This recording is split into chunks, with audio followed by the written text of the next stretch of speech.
स्वागत है आप सबका दोस्तों आज की इस वीडियो में। इसमें हम फिर से संपूर्ण आधुनिक भारत के इतिहास को कवर करने वाले हैं और 2026 का जो घटना चक्र का बुक था पूर्वावलोकन बीपीएससी स्पेशल की मैं बात कर रहा हूं। 2026 एडिशन की बुक है। इसमें 71वीं बीपीएससी तक के क्वेश्चन शामिल किए गए हैं।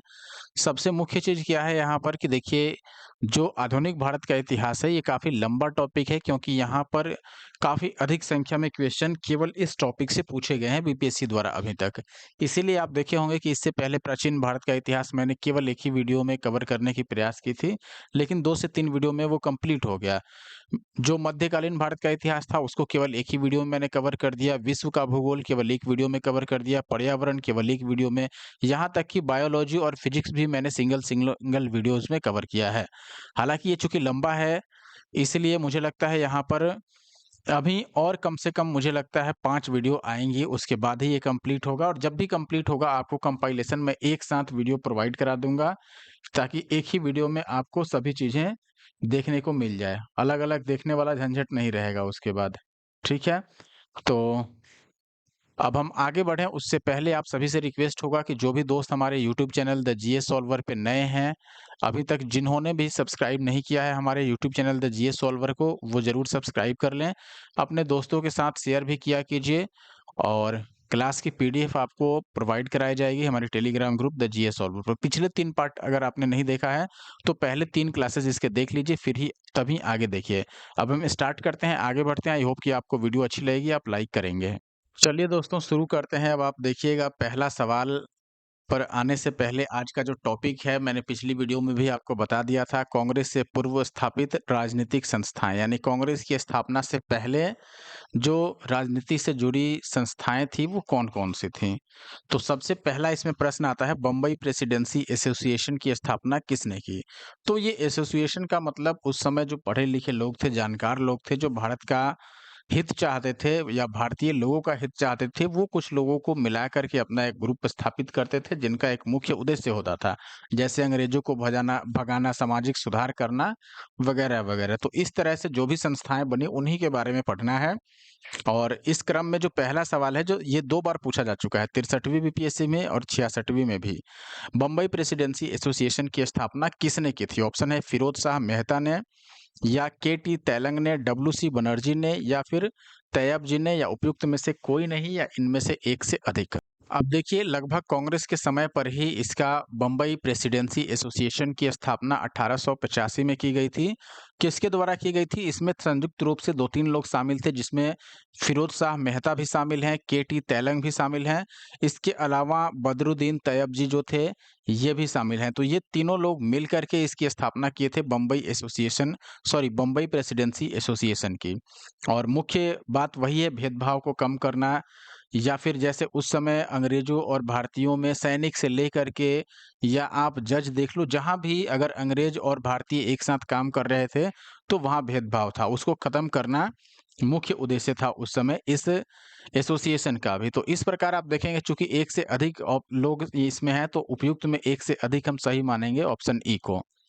ऑप्शन ई यहाँ दिया भी गया है। 1885 ईस्वी में बम्बई प्रेसिडेंसी एसोसिएशन की स्थापना फिरोज शाह मेहता, केटी तैलंग और बदरुद्दीन तैयब जी ने की थी। इसका उद्देश्य क्या था? ब्रिटिश शासन में भारतीय प्रतिनिधित्व और राजनीतिक सुधारों के लिए ज्ञापन प्रत्यावेदन सौंपना तथा उसकी भेदभावपूर्ण जो नीतियां थी उसका विरोध करना। अगला प्रश्न है दोस्तों, भारत संघ यानी इंडियन एसोसिएशन के संस्थापक कौन थे? ऑप्शन है दादा भाई नौरोजी, बाल गंगाधर तिलक, ए.ओ. ह्यूम, या सुरेंद्रनाथ बनर्जी। देखिए दोस्तों, 1876 में भारत संघ यानी इंडियन एसोसिएशन की स्थापना की गई। कहाँ पर की गई थी? जैसे अभी आपने देखा कि बम्बई प्रेसिडेंसी एसोसिएशन की स्थापना की गई थी, तो ये बम्बई में की थी। वैसे ही भारत संघ यानी केवल इंडियन एसोसिएशन जो नाम है, इसकी स्थापना की गई थी सुरेंद्रनाथ बनर्जी द्वारा 1876 में। कहाँ की गई थी? कई बार ये भी पूछा जा सकता है, तो याद रखना है कलकत्ता में की गई थी, कलकत्ता प्रेसिडेंसी में, ठीक है? हाँ, देखिएगा, 26 जुलाई 1876 इस दिन को सुरेंद्रनाथ बनर्जी ने आनंद मोहन बोस के सहयोग से इंडियन एसोसिएशन की स्थापना कलकत्ता में की थी। यह तत्कालीन संस्थाओं में सबसे महत्वपूर्ण थी, यानी कि उस समय जो भी संस्थाएं काम कर रही थी उनमें ये काफी महत्वपूर्ण था। जिसे कांग्रेस से पूर्व अखिल भारतीय स्तर की संस्था का सम्मान प्राप्त था। अखिल भारतीय का मतलब ऑल इंडिया लेवल पर इसको सम्मान प्राप्त था, लोग जानते थे। कांग्रेस से पहले, क्योंकि कांग्रेस एक ऐसी संस्था थी जो ऑल इंडिया में फेमस हुई, इंडिया के बाहर भी फेमस हुई। तो कांग्रेस के स्थापना से पहले, चूंकि ये 1876 में ही बना है, आप देख रहे हैं, इस संस्था ने सिविल सेवा परीक्षा प्रणाली में सुधार की मांग की तथा इल्बर्ट बिल जैसे विवादों को लेकर के आंदोलन चलाया। इंडियन एसोसिएशन में जमींदारों के स्थान पर मध्यम वर्ग को प्रधानता दी गई, तो ये एक अच्छी बात थी। अगला सवाल फिर से वैसा ही है, इंडियन एसोसिएशन का नेतृत्व किसने किया था? अब देखिए, संस्थापक में आपने देखा कि सुरेंद्र नाथ बनर्जी थे। आनंद मोहन बोस की सहायता से इन्होंने इसकी स्थापना करी थी। तो निश्चित तौर पर अगर नेतृत्व की बात करेंगे तो यहाँ पर दोनों का नाम सही होना चाहिए, इसलिए ऑप्शन ई को चूज कर लेंगे, यानी कि एक से अधिक यहाँ पर। अब अगला सवाल है 1876 में इंडियन एसोसिएशन। देखिए, इंडियन एसोसिएशन से तीसरा प्रश्न है कि इसकी स्थापना किसने की थी? सुरेंद्र नाथ बनर्जी ने की थी इसकी स्थापना, तो ऑप्शन ए जो है वो सही उत्तर। सवाल है दोस्तों, क्वेश्चन नंबर 5, यहाँ क्या पूछा गया है आपसे? राष्ट्रीय कांग्रेस से पहले सबसे प्रमुख संस्था कौन थी? बंगाल ब्रिटिश इंडिया सोसाइटी या East India Association, Young Bengal Association या फिर इंडियन एसोसिएशन ऑफ कलकत्ता? अभी हमने पढ़ा था, जो इंडियन एसोसिएशन था जिसकी स्थापना कलकत्ता में करी गई थी सुरेंद्र नाथ बनर्जी के द्वारा, वो कांग्रेस की स्थापना से पहले सबसे प्रमुख संस्था मानी जाती थी जो ऑल इंडिया लेवल पर काम कर रहा था। तो कांग्रेस से पूर्व अगर प्रमुख संस्था की बात की जा रही है तो इंडियन एसोसिएशन ऑफ कलकत्ता सही उत्तर होगा, यानी कि ऑप्शन डी। अगला सवाल है, मद्रास महाजन सभा की स्थापना की गई थी कौन से वर्ष में? देखिए, ऐसे तो ऑप्शन में आप देखिएगा तो सबसे करीबी ऑप्शन ये है, क्योंकि मद्रास महाजन सभा की स्थापना की गई थी 1884 में, जो कि करेक्ट आंसर है 84। ठीक है, ऑप्शन में 1884 नहीं है तो डी नजदीकी है। चूंकि यहाँ इनमें से कोई नहीं ऑप्शन नहीं है तो आप डी को मारिए।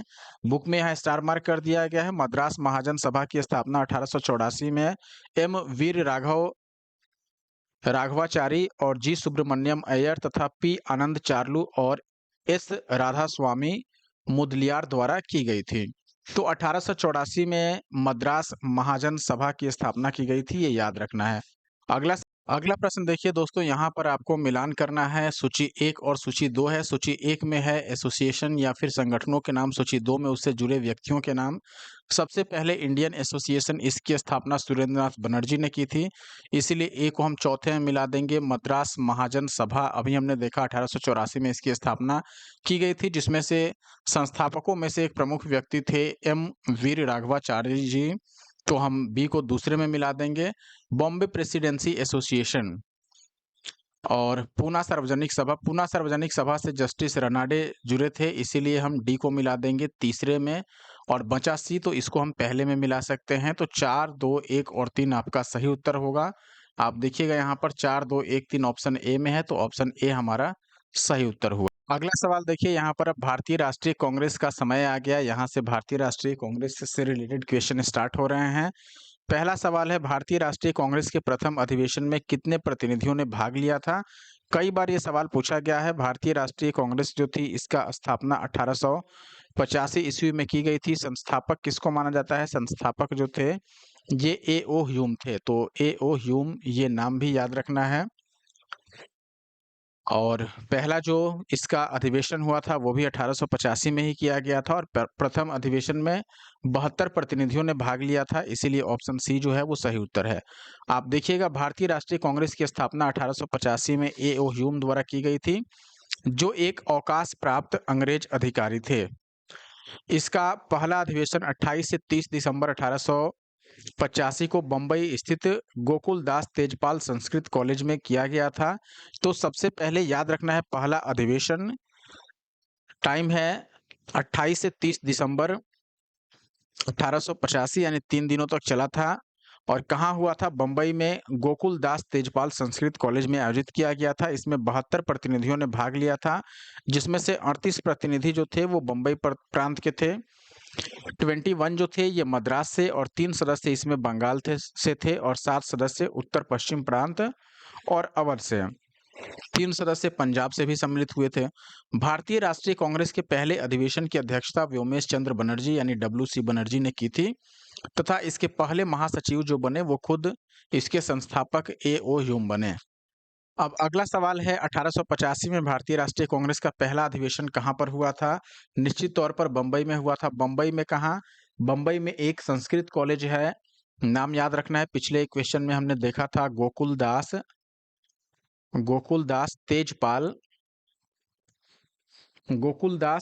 तेजपाल संस्कृत कॉलेज। इसी कॉलेज के कैंपस में पहला अधिवेशन हुआ 1885 में। कब हुआ? 28 से 30 दिसंबर 1885 को। और अध्यक्षता किसने की थी? व्योमेश चंद्र बनर्जी ने। तो ऑप्शन बी जो है वो सही उत्तर है यहाँ पर।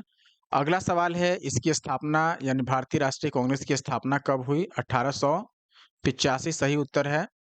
ठीक है, ऑप्शन सी। अब अगला सवाल, स्थापना किसने की? इसके पहले महासचिव यही रहे और इसके संस्थापक भी यही रहे, जो कि एक अवकाश प्राप्त अंग्रेज अधिकारी थे। ए ओ ह्यूम सही उत्तर है। नेक्स्ट क्वेश्चन देखिए आप यहाँ पर, भारतीय राष्ट्रीय कांग्रेस के संस्थापक, वही सवाल है, आंसर भी वही होगा, ए ओ ह्यूम, ऑप्शन बी।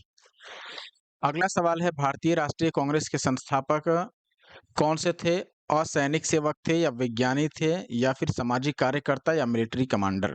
तो वो एक अधिकारी थे, अंग्रेज अधिकारी। तो असैनिक सेवक यानी सेना से रिलेटेड नहीं थे, ना ही विज्ञान से रिलेटेड थे, ना ही सामाजिक कार्यकर्ता। तो ऑप्शन ए यहाँ पर सही उत्तर होगा। अगला सवाल, कांग्रेस का पहला अधिवेशन कहाँ हुआ? मुंबई में हुआ, हमने देख ही दिए लिया, गोकुलदास तेजपाल संस्कृत विद्यालय में, संस्कृत कॉलेज में। अगला सवाल है, भारतीय राष्ट्रीय कांग्रेस के दूसरे अधिवेशन की अध्यक्षता किसने की थी? देखिए, दूसरा अधिवेशन, पहले अगर हम बात करें दूसरा अधिवेशन की, तो एक दो चीजें याद रखनी है। सबसे पहले कहाँ आयोजित हुआ? तो ये आयोजित हुआ कलकत्ता में, पहला मुंबई में हुआ था। कब आयोजित हुआ? तो ये आयोजित हुआ 1886 में। हर एक साल एक अधिवेशन होने का उसमें था नियम पहले, तो इसीलिए 85 के बाद 86 में दूसरा अधिवेशन हो गया। और तीसरा कि इसकी अध्यक्षता किसने की? ये तीनों चीज तो काफी महत्वपूर्ण रहता है। तो अगर हम दूसरे अधिवेशन की बात करें, तो दूसरे अधिवेशन की अध्यक्षता की थी दोस्तों दादा भाई नौरोजी ने। तो ऑप्शन सी जो है वो सही उत्तर है। अध्यक्षता किसने की थी? दादा भाई नौरोजी ने। यहाँ पर आप देख सकते हैं, दूसरा अधिवेशन हुआ था कलकत्ता में 1886 में। अध्यक्षता किसने की थी? दादा भाई नौरोजी ने। अब अगला सवाल, प्रथम महिला अध्यक्ष, भारतीय राष्ट्रीय कांग्रेस की पहली महिला अध्यक्ष कौन थी? ऑप्शन है कस्तूरबा गांधी, एनी बेसेंट, सरोजिनी नायडू, भक्ति लक्ष्मी देसाई, या इनमें से कोई नहीं, या एक से अधिक। देखिए, पहली जो महिला अध्यक्ष थी वो श्रीमती एनी बेसेंट थी, निश्चित तौर पर। तो ऑप्शन बी जो है ये सही उत्तर है। यहाँ देख सकते हैं, एनी बेसेंट आयरिश मूल की महिला थी और वे 1907 से 1933 तक थियोसॉफिकल सोसाइटी की प्रधान थी। 1916 में होम रूल लीग का गठन किया उन्होंने और 1917 में भारतीय राष्ट्रीय कांग्रेस की पहली महिला अध्यक्ष बनी। 1925 में कानपुर में हुए भारतीय राष्ट्रीय कांग्रेस के अधिवेशन में सरोजिनी नायडू कांग्रेस की पहली महिला अध्यक्ष बनी थी। ध्यान दीजिएगा, तो पहली महिला अगर अध्यक्ष पूछा जाए तो आंसर होगा एनी बेसेंट, अगर पहली महिला केवल पूछी जाए, ठीक है ना। लेकिन अगर आपसे पूछा जाए पहली भारतीय महिला, पहली भारतीय महिला अध्यक्ष अगर पूछा जाए कांग्रेस का, तब आंसर होगा सरोजिनी नायडू। ठीक है। और अगर केवल पहली महिला अध्यक्ष पूछा जाए कि पहली महिला अध्यक्ष बताओ, तो पहली महिला अध्यक्ष हो जाएंगी Shrimati Annie Besant. Annie Besant, ये याद रखना है। एनी बेसेंट आप देख रहे हैं यहाँ पर कि ये आयरिश मूल की थी, यानी भारतीय मूल की नहीं थी, इसीलिए भारतीय नहीं है, विदेशी हैं। तो पहली महिला केवल पूछा जाए तो एनी बेसेंट का नाम आएगा, लेकिन पहली भारतीय महिला पूछा जाए तो 1925 में कानपुर के अधिवेशन में अध्यक्षता किया था सरोजिनी नायडू ने। और दूसरी महिला अध्यक्ष कौन बनी थी? सरोजिनी नायडू ही, पहली भी और दूसरी भी अगर भारतीय बात किया जाए तो। 1947 से 49 तक वे उत्तर प्रदेश की राज्यपाल भी रही। अगला सवाल आप देखिएगा, किस वर्ष में भारतीय राष्ट्रीय कांग्रेस की अध्यक्ष बनी? तो 1917 में तो पहली महिला बनी थी, ओवरऑल पहली महिला अध्यक्ष कांग्रेस की। नाम क्या था? एनी बेसेंट, आपने देखा ही, एनी बेसेंट। और अब बात करते हैं हम किसकी? भारतीय महिला की। पहली भारतीय महिला जो कांग्रेस की अध्यक्ष बनी, तो इसमें निश्चित तौर पर नाम किसका आता है? सरोजिनी नायडू का। तो जो सरोजिनी नायडू थी, ये कब बनी थी? ये बनी थी 1925 में कांग्रेस के कौन से अधिवेशन में? कानपुर अधिवेशन में। कानपुर अधिवेशन। तो 1925 में ये बनी थी, ऑप्शन में 1925 नहीं है, तो हम इनमें से कोई नहीं चूज़ कर लेंगे। आपका ऑप्शन ई जो है वो सही उत्तर है। सवाल देखिए अब, इंडियन नेशनल कांग्रेस की पहली भारतीय महिला अध्यक्ष अभी आपने देखा सरोजिनी नायडू थी, कब बनी? 1925 के अधिवेशन में। और ये अधिवेशन कहाँ हुआ था? कानपुर। ठीक है, आगे बढ़ जाएं अब। अगला सवाल है, भारतीय राष्ट्रीय कांग्रेस की पहली महिला अध्यक्ष। तो भारतीय नहीं पूछा गया है, केवल प्रथम महिला, तो एनी बेसेंट हो जाएंगी। कब बनी थी? 1917 में। ठीक है ना? अब अगला सवाल है, भारतीय राष्ट्रीय कांग्रेस के दूसरे सम्मेलन में कितने मुस्लिम प्रतिनिधियों ने भाग लिया था? देखिए, मुस्लिम प्रतिनिधियों की बात किया जाए तो दूसरे सम्मेलन में, जो कि 1986 में हुआ था, दूसरा सम्मेलन कहाँ हुआ था? कोलकाता में, या फिर कलकत्ता आप कहिए उस समय के हिसाब से। उसमें 33 मुस्लिम प्रतिनिधियों ने भाग लिया था। और देखिएगा आप, 27 से 30 दिसंबर तक चला था, यानी लगभग 4 दिनों तक चला। 1886 को दादा भाई नौरोजी इसके अध्यक्ष थे। दूसरे सम्मेलन के कलकत्ता में यह सम्मेलन हुआ। तो कब हुआ, अध्यक्षता किसने की, कहाँ पर हुआ, ये पहली बात ध्यान रखना है। और उसमें कुछ विशेष घटना होती है तो उसको भी याद रखना है, फैसला को। कांग्रेस के दूसरे अधिवेशन में कुल 436 पंजीकृत प्रतिनिधियों ने भाग लिया, जबकि पहले में केवल 72 प्रतिनिधियों ने भाग लिया था। दूसरे में 436, आप समझ सकते हैं, लगभग 6 गुना से अधिक प्रतिनिधियों ने हिस्सा लिया था। कांग्रेस के पहले सम्मेलन में जहां मुस्लिम प्रतिनिधियों की संख्या केवल और केवल 2 थी, वैसे ही दूसरे सम्मेलन में 33, तीसरे सम्मेलन में जो कि 1887 में हुआ 81, और चौथे सम्मेलन में 221 तक यह पहुंच गई थी। अब अगला सवाल है 17वीं बीपीएससी का, कांग्रेस के पहले मुस्लिम अध्यक्ष कौन थे? बदरुद्दीन तैयबजी। बदरुद्दीन तैयबजी पहले मुस्लिम अध्यक्ष थे। और केवल पहले अध्यक्ष पूछा जाए तब डब्ल्यूसी बनर्जी, व्योमेश चंद्र बनर्जी सही आंसर होगा। आप देखिएगा, भारतीय राष्ट्रीय कांग्रेस के सर्वप्रथम मुस्लिम अध्यक्ष होने का गौरव बदरुद्दीन तैयबजी को प्राप्त है। ये भारतीय राष्ट्रीय कांग्रेस के 27 से 30 दिसंबर 1887 को मद्रास में हुए तीसरे अधिवेशन के अध्यक्ष पद के लिए चुने गए थे। तो शुरू के तीनों अधिवेशन देखिए, पहला 1885 में कहाँ हुआ? बंबई में, यानी पहली प्रेसिडेंसी में हो गया। दूसरा 1886 में कहाँ हुआ? कलकत्ता, यानी दूसरी प्रेसिडेंसी में। तीसरा 1887, अब तीसरा प्रेसिडेंसी बच गया मद्रास, तो तीसरा मद्रास में हुआ। बंबई में जो हुआ तो इसकी अध्यक्षता व्योमेश चंद्र बनर्जी ने की थी, यानी कि शॉर्ट में आप बोलिएगा यहाँ पर, तो ये होंगे डब्ल्यू सी बनर्जी। और दूसरे जो कलकत्ता में हुआ था, इसकी अध्यक्षता दादा भाई नौरोजी ने की थी, दादा भाई नौरोजी। और तीसरा जो मद्रास में हुआ था, आप देख रहे हैं इसमें पहले मुस्लिम अध्यक्ष बने, और तीसरी अध्यक्षता बदरुद्दीन तैयबजी के अध्यक्षता में हुआ। ठीक है, तो ये याद रखना है। अब अगले सवाल पर आते हैं, भारतीय राष्ट्रीय कांग्रेस के दूसरे मुस्लिम अध्यक्ष कौन थे? पहले तो बदरुद्दीन तैयबजी थे, लेकिन दूसरे कौन थे? अब्दुल कलाम आजाद, जाकिर हुसैन, या रहीमतुल्लाह मोहम्मद सयानी, या फिर बदरुद्दीन तैयबजी।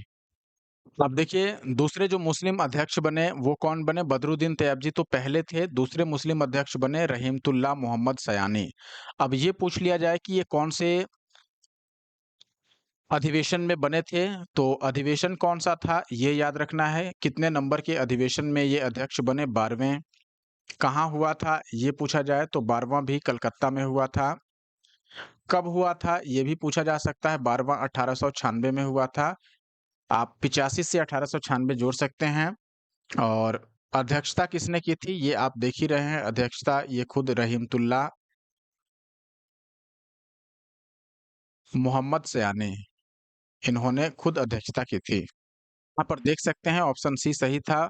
भारतीय राष्ट्रीय कांग्रेस के दूसरे मुस्लिम अध्यक्ष रहीमतुल्लाह मोहम्मद सयानी थे। और ध्यातव्य है कि भारतीय राष्ट्रीय कांग्रेस का 12वां अधिवेशन 28 से 31 दिसंबर 1896 को कलकत्ता में रहीमतुल्लाह सयानी की अध्यक्षता में आयोजित हुआ था और भारतीय राष्ट्रीय कांग्रेस के पहले मुस्लिम अध्यक्ष बदरुद्दीन तैयबजी थे। ये भी याद रखना है। अगला सवाल है महात्मा गांधी से संबंधित। अब सवाल वही है, महात्मा गांधी ने भारतीय राष्ट्रीय कांग्रेस के कौन से अधिवेशन की अध्यक्षता की थी? 1922 के, 24 के, 1928 या 1930 के? तो 1924 में जो भारतीय राष्ट्रीय कांग्रेस का अधिवेशन हुआ था, कौन सा हुआ था? 39वां अधिवेशन। 1924 में कौन सा हुआ था? 39वां अधिवेशन। ठीक है, हुआ कहाँ था? बेलगांव में। कहाँ? बेलगांव। जगह का नाम भी याद रख सकते हैं, ये प्लेस है जहां पर हुआ था। और अध्यक्षता किसने की थी? स्वयं महात्मा गांधी ने। तो 1924 सही आंसर है। आप देखिएगा, दिसंबर 1924 में बेलगांव के में कांग्रेस के 39वें वार्षिक अधिवेशन की अध्यक्षता महात्मा गांधी ने की थी। इस अधिवेशन में एक प्रस्ताव द्वारा यह निश्चित किया गया कि गांधी जी के रचनात्मक कार्यों पर बल दिया जाए।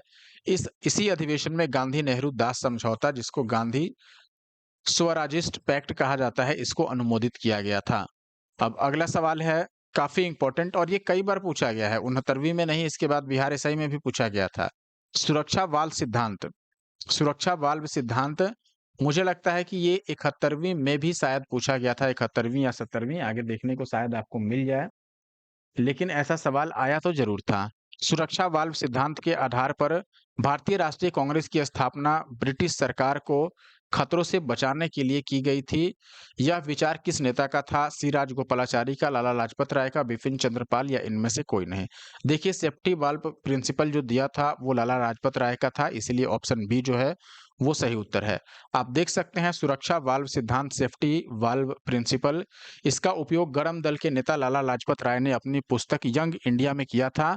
वे कांग्रेस को डफरिन के दिमाग की उपज मानते थे, यानी डफरिन के दिमाग में जो चल रहा था लगभग वैसा ही काम कांग्रेस द्वारा किया जा रहा था। तो लाला लाजपत राय का मानना था कि अंग्रेजों ने कांग्रेस संगठन का उपयोग ब्रिटिश सरकार को खतरों से बचाने के लिए किया है, न कि उनको भारत से भगाने के लिए। तो ऐसा मंतव्य लाला लाजपत राय जी का था। अगला सवाल है, किसने कहा था कांग्रेस आंदोलन न तो लोगों द्वारा प्रेरित था और न ही उनके द्वारा सोचा या योजनाबद्ध किया गया था? यानी लोगों द्वारा सोचा गया नहीं था, ना ही योजनाबद्ध किया गया था कांग्रेस आंदोलन। ये किसने कहा था कांग्रेस के बारे में? लॉर्ड डफरिन ने, कर्जन ने, सैयद अहमद ने, या लाला लाजपत राय ने? तो ये बात भी लाला लाजपत राय ने ही कही थी। ऑप्शन डी जो है वो सही उत्तर है। इनका ही कहना था कि कांग्रेस आंदोलन न तो लोगों द्वारा प्रेरित है और न ही लोगों के द्वारा ऐसा कुछ सोचा गया है, ना कोई योजना बनाया गया है। और ये भी लाला लाजपत राय ने अपनी पुस्तक यंग इंडिया में लिखा है, यानी कि कांग्रेस आंदोलन न तो लोगों द्वारा प्रेरित था और न ही उनके द्वारा सोचा या योजनाबद्ध किया गया था। नेक्स्ट क्वेश्चन पर आने से पहले दोस्तों, आप सभी दोस्तों और व्यूअर से अनुरोध है कि अगर आप हमारे यूट्यूब चैनल पे नए हैं और आपने अभी तक सब्सक्राइब नहीं किया है, तो आप हमारे यूट्यूब चैनल को ज़रूर सब्सक्राइब कर लीजिए। अपना सपोर्ट बना करके रखिए हमारे चैनल के साथ में, और सब्सक्राइब करने के साथ-साथ हो सके तो अपने दोस्तों के साथ वीडियोज़ को शेयर किया कीजिए, ताकि चैनल आगे बढ़ सके और आप सभी के लिए ऐसी डेली वीडियोज़ मैं ला सकूँ। तो आप देखेंगे, अगला सवाल है, और एक और रिक्वेस्ट है कि लाइक आप सभी ज़रूर कीजिए। मैं देखता हूँ कि अगर वीडियो पे 1000 व्यूज़ आया है, तो लाइक 100 भी नहीं होता है। 100 का मतलब कि 10% लोग भी लाइक नहीं करते हैं। यानी कि अगर 100 लोग वीडियो देखें तो उसमें से 10 लोग भी लाइक नहीं करते हैं, ना कमेंट करते हैं। तो आप सभी से रिक्वेस्ट है दोस्त, आप वीडियो देख रहे हैं, आपके लिए इतने लंबी-लंबी वीडियो मैं लाने की कोशिश कर रहा हूँ। कम से कम 1 लाइक और 1 कमेंट करके जाइए। अगला सवाल आप देख रहे हैं, यहाँ पर सवाल है, इसमें एक कथन दिया गया है। कथन क्या है? मुझे विश्वास है कि कांग्रेस अपने विनाश की तरफ जा रही है और मेरी यह बड़ी इच्छा है कि भारत में रहते होगी कि इसके शांतिप्रिय निधन के लिए इसका सहायक बन सकूं। यानी कि कहने का मतलब वही है कि इनके भारत में रहते समय ही, इसके सामने ही कांग्रेस का विनाश हो, ऐसा कहने का मतलब है। किसने कहा था? लॉर्ड लिटन ने, डफरिन ने, कर्जन ने, या फिर मिंटो ने? तो ये कहा था लॉर्ड कर्जन ने। लॉर्ड कर्जन जो बंगाल विभाजन के लिए काफ़ी फेमस था, 1905 में बंगाल विभाजन हुआ इसी के समय में। तो आप देखिएगा, अंग्रेज शासक समझते थे कि नरमपंथियों के नेतृत्व में कांग्रेस काफ़ी कमज़ोर है, जनता में इसकी पैठ नहीं है, यानी जनता इनकी बात नहीं सुन रही है, अतः इसे ख़त्म किया जा सकता है। इस नीति का सबसे बड़ा प्रवक्ता लॉर्ड कर्जन था। 18 नवंबर 1900 को लॉर्ड कर्जन भारत के राज्य सचिव को पत्र लिख करके उसमें कहा था कि मुझे विश्वास है कि कांग्रेस अपने विनाश की तरफ जा रही है और मेरी यह बड़ी इच्छा है कि भारत में रहते होगी कि शांतिप्रिय निधन के लिए मैं इसका सहायक बनूं। 1903 में उन्होंने यानी कि कर्जन ने मद्रास के गवर्नर को लिखा, जब से मैं भारत आया हूं मेरी नीति यही रही है कि किसी भी तरह कांग्रेस को मैं नपुंसक बना दूं।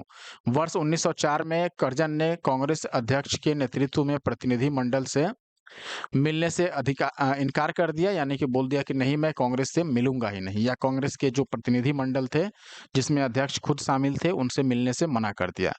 अब अगला सवाल है आपके पास, देखिए इसमें से किसने कहा था कांग्रेस का महल लड़खड़ा रहा है और भारत में रहते हुए मेरी एक बड़ी महत्वाकांक्षा है कि मैं शांति के साथ इसे मरने में सहयोग दे सकूं। किसे मरने में? कांग्रेस के मरने में, यानी कांग्रेस को खत्म करने में मैं सहयोग कर सकूं। तो ये किसका कथन था? ये भी था लॉर्ड कर्जन का कथन। ऑप्शन सी जो है वो सही उत्तर है। अगला सवाल देखिए, रजनी पामदत्त ने कहा वे साम्राज्यवाद से लड़ते भी थे और सहयोग भी करते थे। उन्होंने किस राजनीतिक गठबंधन के बारे में यह कहा था? रजनी पामदत्त ने ये जो लाइन लिखा था कि वे साम्राज्यवाद से लड़ते भी थे और सहयोग भी करते थे, यह किस पार्टी के बारे में कहा था?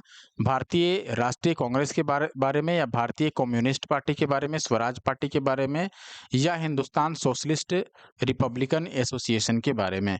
तो रजनी पाम ने ये कथन भारतीय राष्ट्रीय कांग्रेस के लिए कहा था। ऑप्शन ए जो है वो सही उत्तर है। आप देखिएगा, रजनी पाम दत्त ने यह कथन भारतीय राष्ट्रीय कांग्रेस के बारे में कहा था। कांग्रेस कई अवसरों पर अंग्रेजी हुकूमत के साथ सहयोग भी करती थी, जैसे प्रथम विश्व युद्ध में भारतीय सहयोग हो या गांधी इरविन वार्ता के समय हो। इसके अतिरिक्त भारतीय राष्ट्रीय कांग्रेस ने साम्राज्यवाद का विरोध करते हुए अंग्रेजों से आजादी की लड़ाई लड़ते हुए देश को स्वतंत्र भी कराया। अगला सवाल देखिए, 1897 ईस्वी में भारतीय राष्ट्रीय कांग्रेस के अमरावती अधिवेशन को किसने 3 दिवसीय तमाशा कहा? कि 3 दिवसों का ये केवल तमाशा हुआ है, अधिवेशन नहीं हुआ है। जतीन्द्र नाथ बनर्जी ने, सतीश मुखर्जी ने, या अश्विनी कुमार दत्त ने, या फिर हरकिशन लाल ने? इनमें से कोई नहीं या एक से अधिक। देखिए 1897 में आपको पता होना चाहिए, 1897 में जो अधिवेशन हुआ वो 3 दिनों तक चला था और ये अधिवेशन अमरावती में हुआ था, और इसके बारे में अश्विनी कुमार दत्त ने ये कथन कहा कि ये अधिवेशन नहीं, 3 दिनों का तमाशा है। तो ऑप्शन सी सही है। आप देखिएगा, वर्ष 1897 के भारतीय राष्ट्रीय कांग्रेस के अमरावती अधिवेशन को अश्विनी कुमार दत्त ने 3 दिवसीय तमाशा कहा। अगला सवाल अब देखिएगा, क्वेश्चन नंबर 23 काफी इंपॉर्टेंट है। 20वीं सदी के प्रारंभिक वर्षों में कांग्रेस में विभाजन की प्रक्रिया शुरू कब हुई या क्यों हुई? कांग्रेस आंदोलन की रणनीतियों पर, या कांग्रेस आंदोलन के उद्देश्यों पर, या फिर कांग्रेस आंदोलन के में लोगों की भागीदारी पर, या इनमें से सभी? सही उत्तर है दोस्तों इनमें से सभी। देखिएगा दोस्तों, 20वीं सदी के प्रारंभिक वर्षों में कांग्रेस के विभाजन का एक प्रमुख कारण नरमपंथियों का अपनी रणनीतियों, उद्देश्यों और आम जनता को अपने साथ रख पाने में असफल होना था। नरमपंथियों ने आम जनता के बीच काम नहीं किया। नरमपंथी राजनीतिक घटनाक्रमों के अनुरूप अपनी रणनीति में फेरबदल नहीं कर पाते थे, जबकि जो भी राजनीतिक घटना हो उसके अनुसार अपनी रणनीति बदलनी चाहिए थी और आम जनता के बीच रहकर उनका विश्वास जीतना चाहिए था। ये वो महसूस नहीं कर सके कि उनकी उपलब्धियों ने ही उनकी राजनीतिक को राजनीति को अव्यावहारिक बना दिया। नरमपंथी और गरमपंथी की सोच और अनुमान पारस्परिक मतभेद के दृष्टिकोण और राष्ट्रवादी दृष्टिकोण दोनों से ही गलत थे। आप देखिएगा, नरमपंथी यह समझ नहीं पाए कि सरकार गरमपंथियों के भय के कारण ही उनसे बातचीत कर रही है, और गरमपंथी यह समझ नहीं पाए कि उनके संघर्ष में नरमपंथी उनके लिए कवच का काम कर सकते हैं।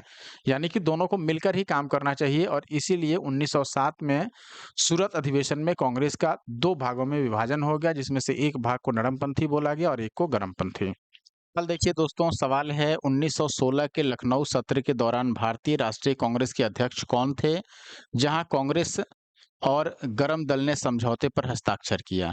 देखिए 1907 का जो सूरत का अधिवेशन था, सूरत अधिवेशन, इसमें क्या हुआ था? इसमें कांग्रेस जो थी ये 2 गुटों में बँटी। पहले हमने देखा, एक गरमपंथी कहलाए और दूसरे नरमपंथी, ठीक है? एक तो गरमपंथी थे और दूसरे कौन थे? उनको नरमपंथी कहा गया। अब देखिए, फिर से जब 1916 में लखनऊ में अधिवेशन हुआ तो इसके दौरान ये दोनों जो दल थे वो वापस मिल जाते हैं, ठीक है? नरमपंथी वाले तो कांग्रेस ही कहला रहे थे, गरमपंथी अलग हो गए थे। तो ये वापस नरमपंथियों के साथ मिल जाते हैं, यानी कांग्रेस में मिल जाते हैं। तो ये एक महत्वपूर्ण घटना थी जो 1916 के लखनऊ अधिवेशन के दौरान हुई थी। तो यहाँ पर आपको बताना है कि इस अधिवेशन में अध्यक्षता किसने की थी? अध्यक्षता की थी दोस्तों अंबिका चरण मजूमदार ने। ऑप्शन बी जो है वो सही उत्तर है। आप देखिएगा 1916 के लखनऊ सत्र के दौरान भारतीय राष्ट्रीय कांग्रेस के अध्यक्ष अंबिका चरण मजूमदार थे। इस अधिवेशन में गरम दल का कांग्रेस में पुनः प्रवेश हुआ तथा कांग्रेस मुस्लिम लीग समझौता भी इसी अधिवेशन में हुआ था। तो ये कांग्रेस और मुस्लिम लीग की समझौता जो हुई थी ये भी ध्यान रखना है, ये भी 1916 के लखनऊ अधिवेशन में हुआ था। लखनऊ अधिवेशन ये भी याद रखना है, इंपॉर्टेंट। आप देखिए अगला सवाल है 1918 में मोंटफोर्ट सुधारों पर कांग्रेस ने एक महत्वपूर्ण रुख अपनाया जिसके कारण पुराने उदारवादी अवशेष टूट गए जिन्होंने गठन किया। ऑप्शन है इंडियन नेशनल लिबरल फेडरेशन का, या फिर भारत सेवक समाज का, या स्वराज पार्टी का, या उपयुक्त में से एक से अधिक, या फिर इनमें से कोई नहीं है। सही उत्तर है दोस्तों इंडियन नेशनल लिबरल फेडरेशन का, यानी कि ऑप्शन ए। आप देखिएगा 1916 में लखनऊ अधिवेशन में गरम दल और नरम दल वापस मिल गए थे। अब अगस्त 1917 में भारत के राज्य सचिव एडविन मोंटेग्यू ने ब्रिटिश संसद में एक ऐतिहासिक घोषणा किया, जिसको मोंटेग्यू घोषणा या फिर अगस्त घोषणा के नाम से जाना जाता है। इस घोषणा में भारत में प्रशासन और स्वशासी संस्थानों के विकास में भारतीयों की बढ़ती भागीदारी का प्रस्ताव रखा गया। मोंटेग्यू ने इन सुधारों पर कार्य करने के लिए तत्कालीन वायसराय लॉर्ड चेम्सफोर्ड के साथ मिलकर भारत में संवैधानिक सुधार शीर्षक से एक विस्तृत रिपोर्ट निकाली, जिसे मोंटफोर्ड रिपोर्ट अथवा मोंटेग्यू चेम्सफोर्ड रिपोर्ट कहा जाता है। यह रिपोर्ट वर्ष 1918 में पब्लिश की गई और इस रिपोर्ट को लेकर कांग्रेस के अंदर उदारवादी और उग्रवादी गुटों यानी कि नरमपंथी और गरमपंथी गुटों के बीच मतभेद जो था वो स्पष्ट हो गया। परिणाम स्वरूप उदारवादी जो मोंटफोर्ड रिपोर्ट के पक्ष में थे, उन्होंने 1918 में कांग्रेस से अलग होकर सुरेंद्र नाथ बनर्जी के नेतृत्व में 1919 में इंडियन नेशनल लिबरल फेडरेशन के नाम से नए दल की स्थापना कर दी, जो उदारवादी थे यानी नरमपंथी थे। अब अगला सवाल है, तो याद रखना है 1919 में इसकी स्थापना हुई थी इंडियन नेशनल लिबरल फेडरेशन की। अपने किस कार्यकारिणी कमेटी में कांग्रेस ने भूस्वामित्व को समाप्त करने की नीति अपनाई थी? कार्यकारिणी कमेटी 1937, 42, 45 या फिर 46? सही उत्तर है दोस्तों कार्यकारिणी कमेटी 1937 यानी कि 1937। आप देखिएगा भारतीय राष्ट्रीय कांग्रेस की कार्यकारिणी कमेटी ने वर्ष 1937 में भूस्वामित्व को यानी भूमि के स्वामित्व को समाप्त करने की नीति अपनाई। संयुक्त प्रांत और बिहार में काश्तकारी बिल पारित किए गए। सभी कांग्रेस शासित प्रांतों में कृषकों को साहूकार के चंगुल से बचाने तथा सिंचाई सुविधाओं को बेहतर बनाने का प्रयास किया गया, जो कि अच्छी चीज थी। अगला सवाल है 1938 में भारतीय राष्ट्रीय कांग्रेस के अध्यक्ष निर्वाचित हुए थे कौन? अबुल कलाम आजाद, सुभाष चंद्र बोस, पट्टाभी सीतारमैया या फिर जेबी कृपलानी? देखिएगा दोस्तों कांग्रेस के हरिपुरा अधिवेशन जो कि फरवरी 1838 में सुभाष चंद्र बोस उसमें निर्विरोध अध्यक्ष निर्वाचित हुए थे। ज्ञातव्य है कि सुभाष चंद्र बोस वर्ष 1939 में त्रिपुरी अधिवेशन में भी सीतारमैया को हराकर अध्यक्ष पद के लिए जीते थे, लेकिन उन्होंने अप्रैल 1939 में अध्यक्ष पद से इस्तीफा दे दिया तथा डॉक्टर राजेंद्र प्रसाद को सुभाष की जगह नया कांग्रेस का अध्यक्ष बनाया गया था। दोस्तों 1938 की बात की गई थी कि 1938 में निर्विरोध कौन अध्यक्ष चुने गए थे? तो याद रखना है यहाँ पर देखिए निर्विरोध अध्यक्ष जो निर्वाचित हुए थे 1938 में वो कौन थे? सुभाष चंद्र बोस। सुभाष चंद्र बोस नाम जरूर याद रखना है। आगे बढ़ें अब। अगला सवाल है 1939 में जब सुभाष चंद्र बोस ने इस्तीफा दे दिया तब भारतीय राष्ट्रीय कांग्रेस के अध्यक्ष कौन बने? आप देख रहे हैं जीते तो वही थे, लेकिन अब उन्होंने इस्तीफा दे दिया। इसके बाद डॉक्टर राजेंद्र प्रसाद को सुभाष चंद्र बोस की जगह पर अध्यक्ष बनाया गया था। तो ऑप्शन ए जो है वो सही उत्तर होगा।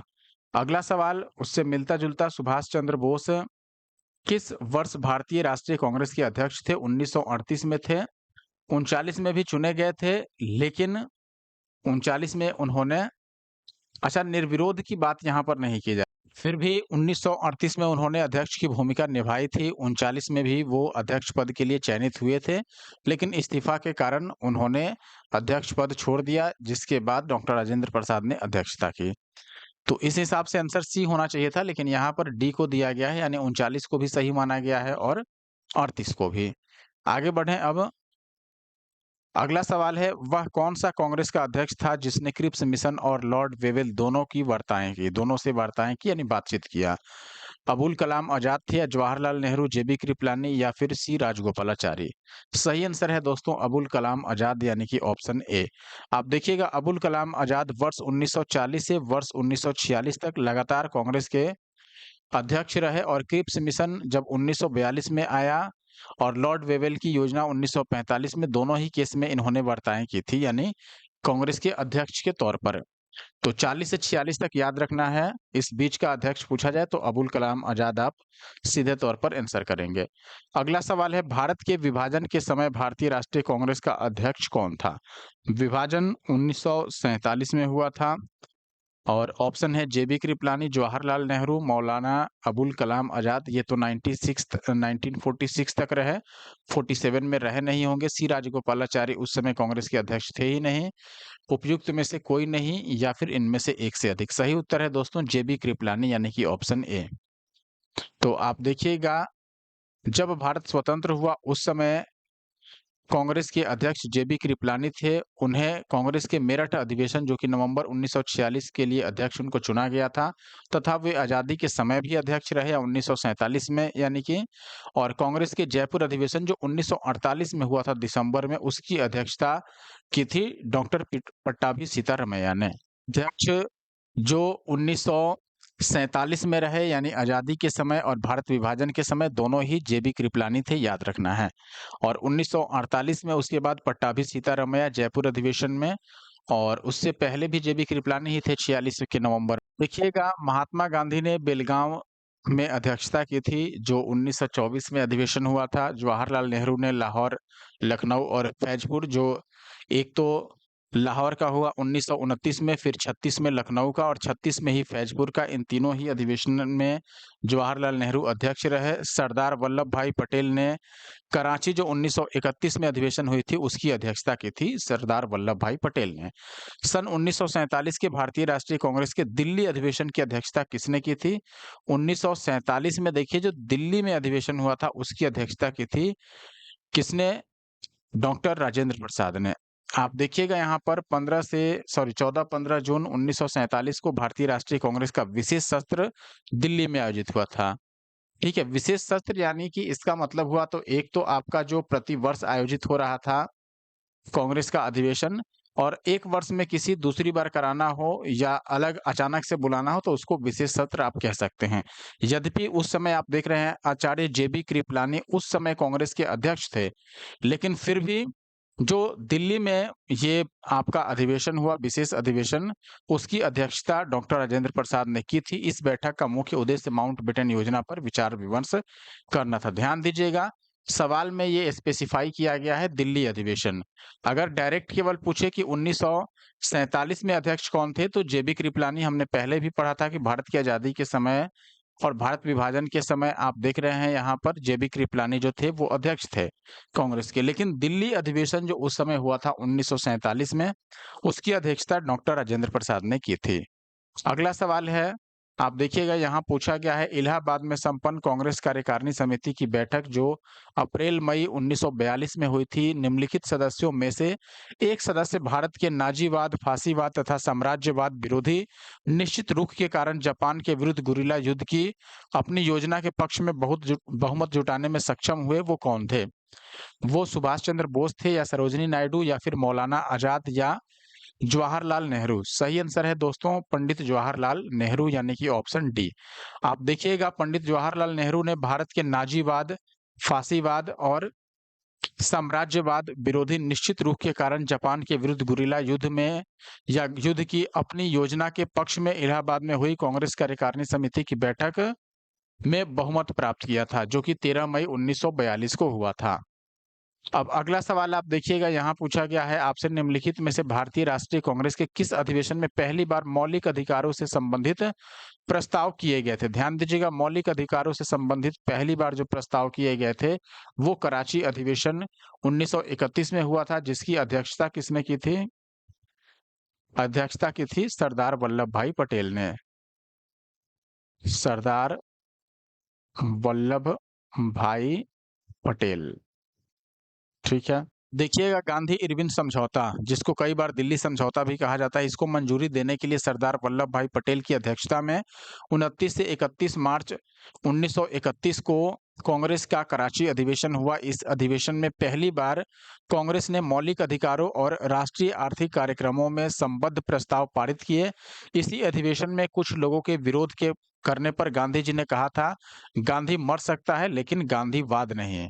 ठीक है दोस्तों, देखिए अब पहले क्वेश्चन से हम स्टार्ट करेंगे। यहाँ पर कांग्रेस में गरम दल और नरम दल को लेकर के अब प्रश्न है। आपको पता है कि 1907 का कांग्रेस का जो अधिवेशन हुआ था सूरत में, उस अधिवेशन में कांग्रेस दो गुटों में बंट गई थी, जिसमें से एक को गरम दल कहा गया और एक को नरम दल। नरम दल के लोग चाहते थे कि याचना करके शांति से धरना प्रदर्शन किसी तरह करके बात मनवा लिया जाए अंग्रेजों से, यानी नरमी से काम हो जाए, शांति से। गरम दल वाले समझते थे कि नरमी से पेश आने से अंग्रेज नहीं मानने वाले हैं, इसीलिए ये सोचते थे डराकर धमकाकर आंदोलन करके उनके खिलाफ लोगों को जागरूक करके और तब जा करके काम किया जाए। तो दोनों के सोच में अंतर था, इसीलिए दोनों गुटें अलग-अलग हुई थी। बाद में फिर 1916 का जब अधिवेशन होता है, लखनऊ का अधिवेशन, तो उसमें दोनों दल आपस में फिर से कांग्रेस को ज्वाइन करते हैं। हालाँकि नरम दल वाले तो कांग्रेस में ही थे, गरम दल वाले बस अलग हुए थे। तो गरम दल वाले वापिस से 1916 के लखनऊ अधिवेशन में शामिल होते हैं कांग्रेस में। अब पहला सवाल है, कांग्रेस में किस भारतीय नेता ने प्रथम बार उदारवादियों पर, उदारवादी का मतलब नरम दल वाले लोगों पर, सुरक्षित वाल्व सिद्धांत का प्रयोग करने का आक्षेप या फिर आरोप लगाया था? अब देखिए, ये प्रश्न मैंने पहले भी बोला था कि ये प्रश्न 2025 में पूछा गया है और देखिए यहाँ पर 71वीं बीपीएससी 2025 में ये आया है।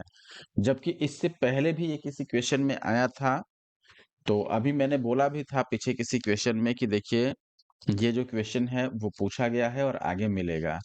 देखिए 69वीं में ये पूछा गया था, अभी 71वीं में आया है, 69वीं में 2023 में बीपीएससी में एक क्वेश्चन पूछा गया था। तो सुरक्षा वाल्व थ्योरी किसने दिया था?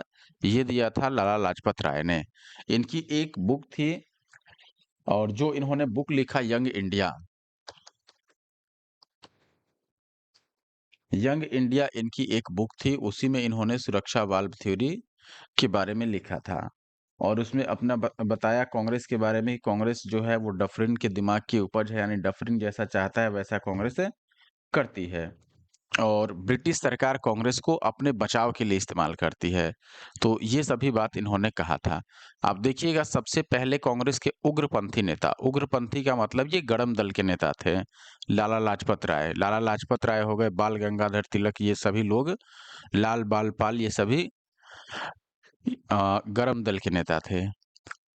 तो जो उग्रपंथी नेता थे लाला लाजपत राय, इन्होंने वर्ष 1916 में ही अपनी एक पुस्तक को पब्लिश किया, यंग इंडिया, और इसी में ये सिद्धांत, सुरक्षा वाल्व जो सिद्धांत है वो इन्होंने लिखा और कहा कि इस सिद्धांत का सहारा लेकर कांग्रेस के उदारवादी नेताओं पर आरोप लगाया कि वे एक ऐसी संस्था चला रहे हैं, यानी कि कांग्रेस, जिसे ब्रिटिश शासक सुरक्षा वाल्व की तरह प्रयोग कर रहे हैं। सुरक्षा वाल्व की तरह का मतलब कांग्रेस ब्रिटिशों का यहाँ पर सुरक्षा कर रही है, ये इनका मानना था। अधिकतर नरमपंथी नेता थे अधिकतर जो नरमपंथी थे यानी उदारवादी वो कहाँ से थे? गाँवों से, शहरों से या ग्रामीण और शहरी दोनों से या पंजाब से? सही उत्तर होगा दोस्तों शहरों से। नरमपंथी शहरों से थे, पढ़े-लिखे जो ज़्यादा थे।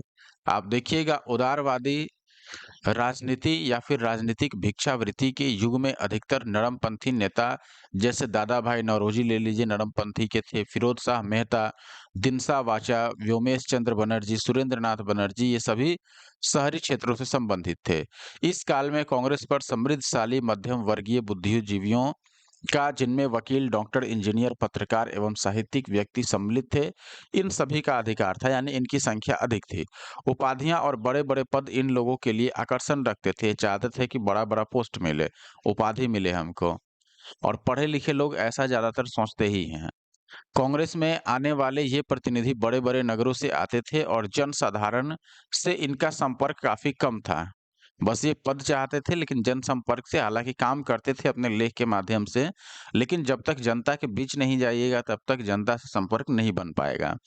फिरोज शाह मेहता ने खुद कहा कि कांग्रेस की आवाज़ जनता की आवाज़ नहीं है परंतु उसके साथ रहने वाले अन्य देशवासियों का यह कर्तव्य है कि वे इनकी भावनाओं को समझें और उन्हें व्यक्त करें और उनके उपचार का प्रयत्न करें। तो ये कथन था किसका? फिरोज शाह मेहता का। अब अगला सवाल है कौन इसमें उग्रपंथी नहीं था? देखिए बाल गंगाधर तिलक, मदन लाल, उधम सिंह आपको पता ही था जालियांवाला बाग हत्याकांड को लेकर के काफ़ी फेमस हुए। ये सभी उग्रपंथी ही थे। हमसे पूछा गया है जो उग्रपंथी नहीं था वो थे गोपाल कृष्ण गोखले, महात्मा गांधी के राजनीतिक गुरु। देखिए गोपाल कृष्ण गोखले उदारवादी खेमे से संबंधित थे, यानी कि वो उग्रवादी से नहीं संबंधित थे, यानी कि गरमपंथी से नहीं संबंधित थे।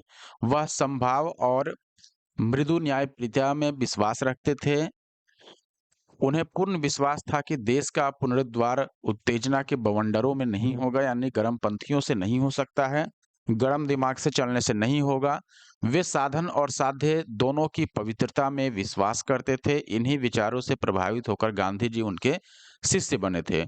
उन्होंने 1889 ईस्वी में 1889 ईस्वी के बॉम्बे कांग्रेस अधिवेशन के मंच से राजनीति में भाग लिया और 1897 में उन्हें और दिनसा वाचा को भारतीय व्यय के लिए नियुक्त वेल्वी आयोग के सम्मुख साक्ष्य देने को कहा गया था। 1899 में वे बम्बई विधान परिषद के लिए और कालांतर में इंपीरियल लेजिस्लेटिव काउंसिल के लिए चुने गए।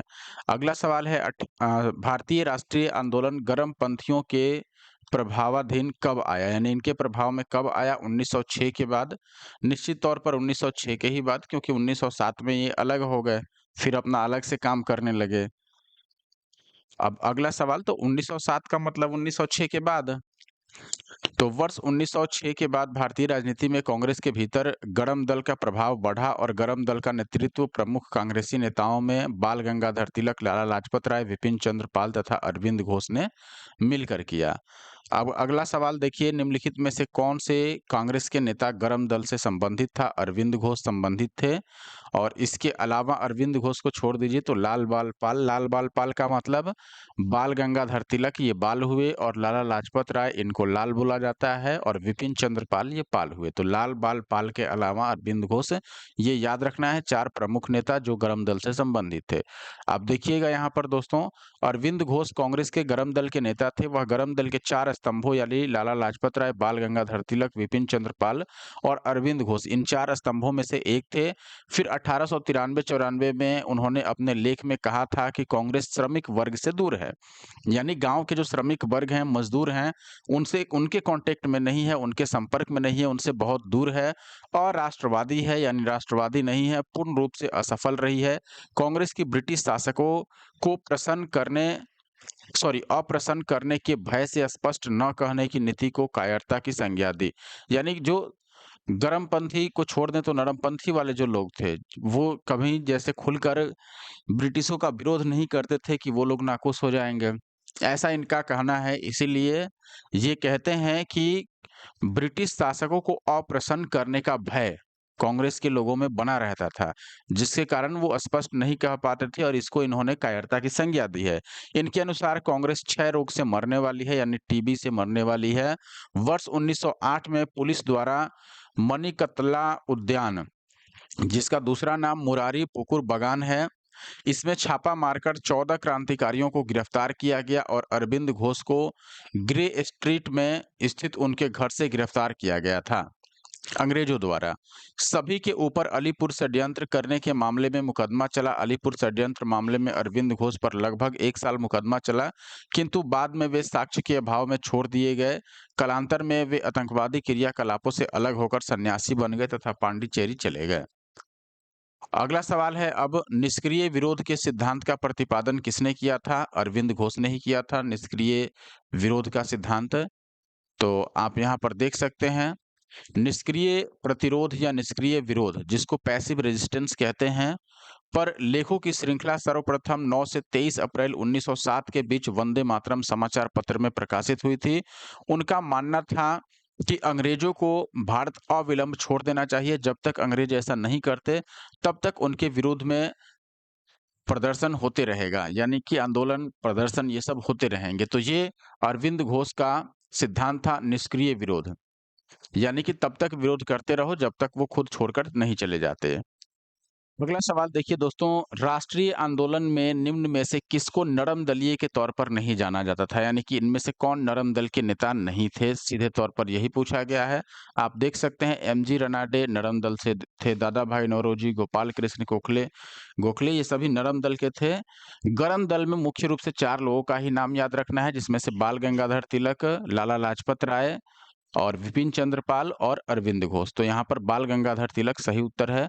आप देखिएगा, उग्रवाद यानी गरम दल में प्रमुख 4 लोग थे, लाला लाजपत राय, बाल गंगाधर तिलक, विपिन चंद्र पाल और अरविंद घोष।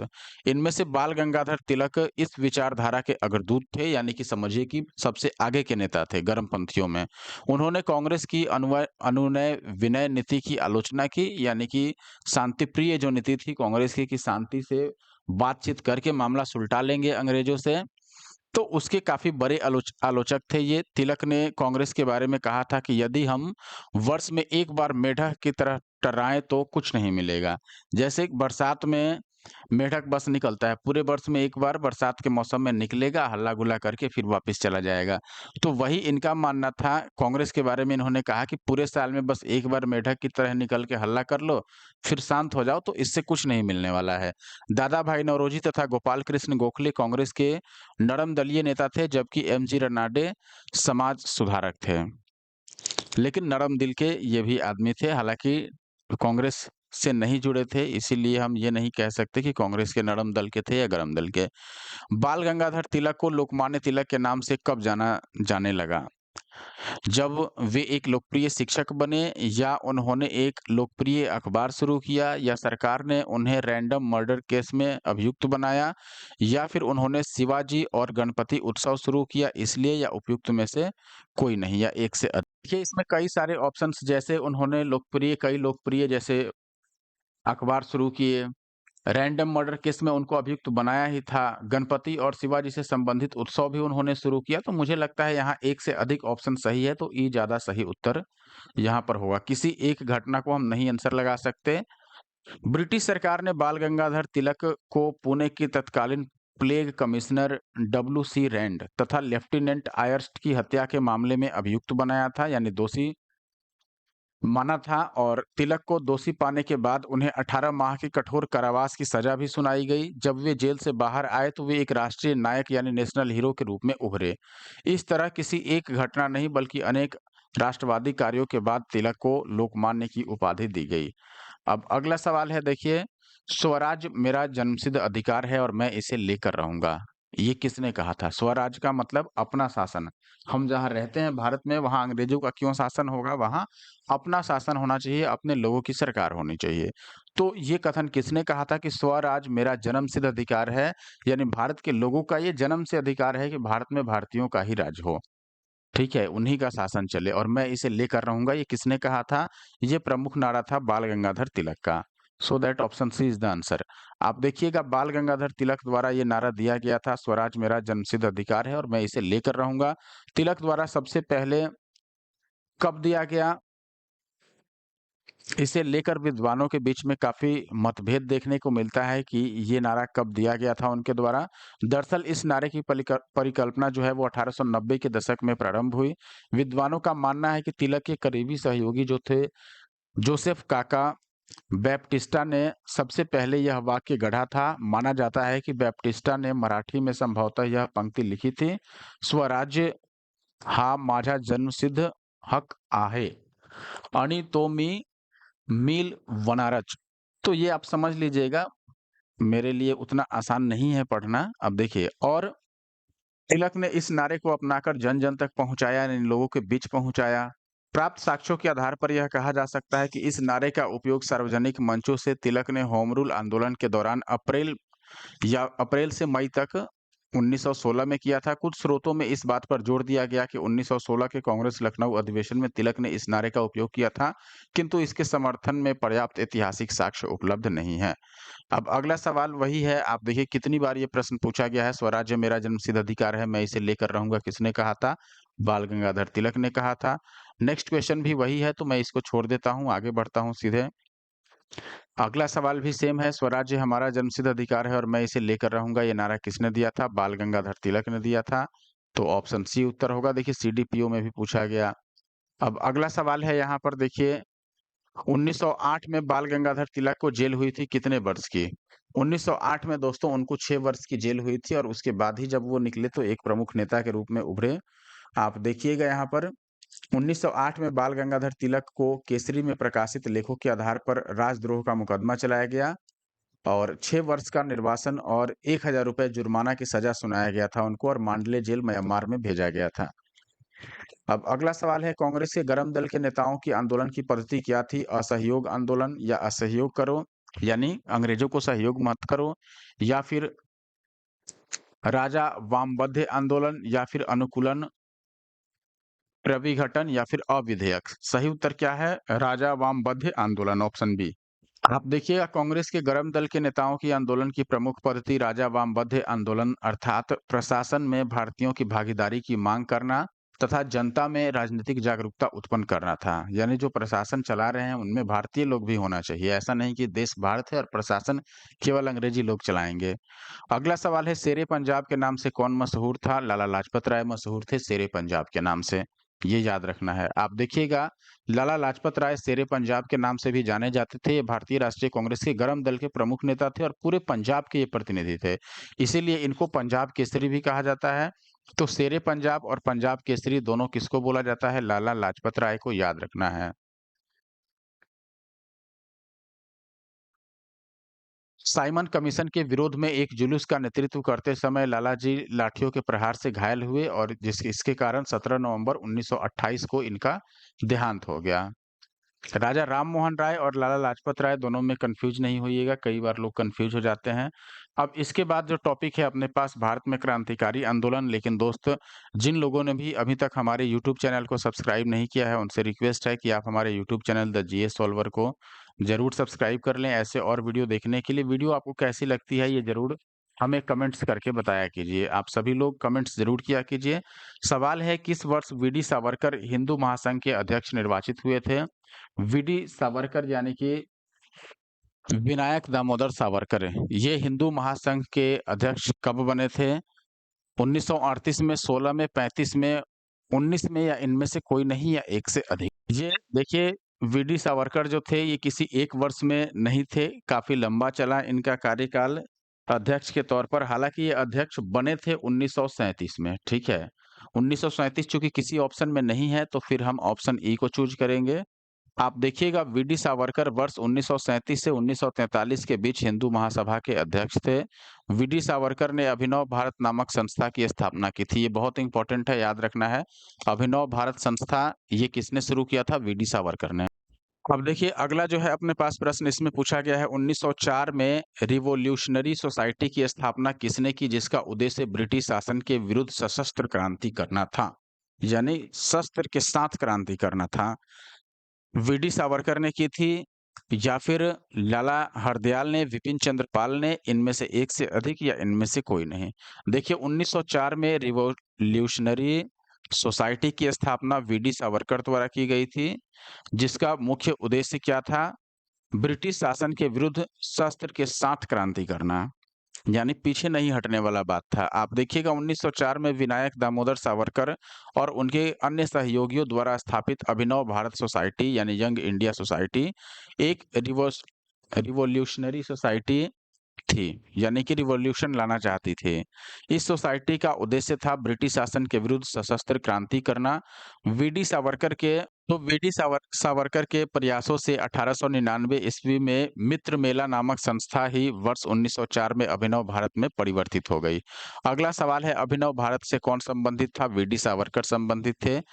अभिनव भारत 1904 में इनके द्वारा शुरू किया गया था, याद रखिएगा।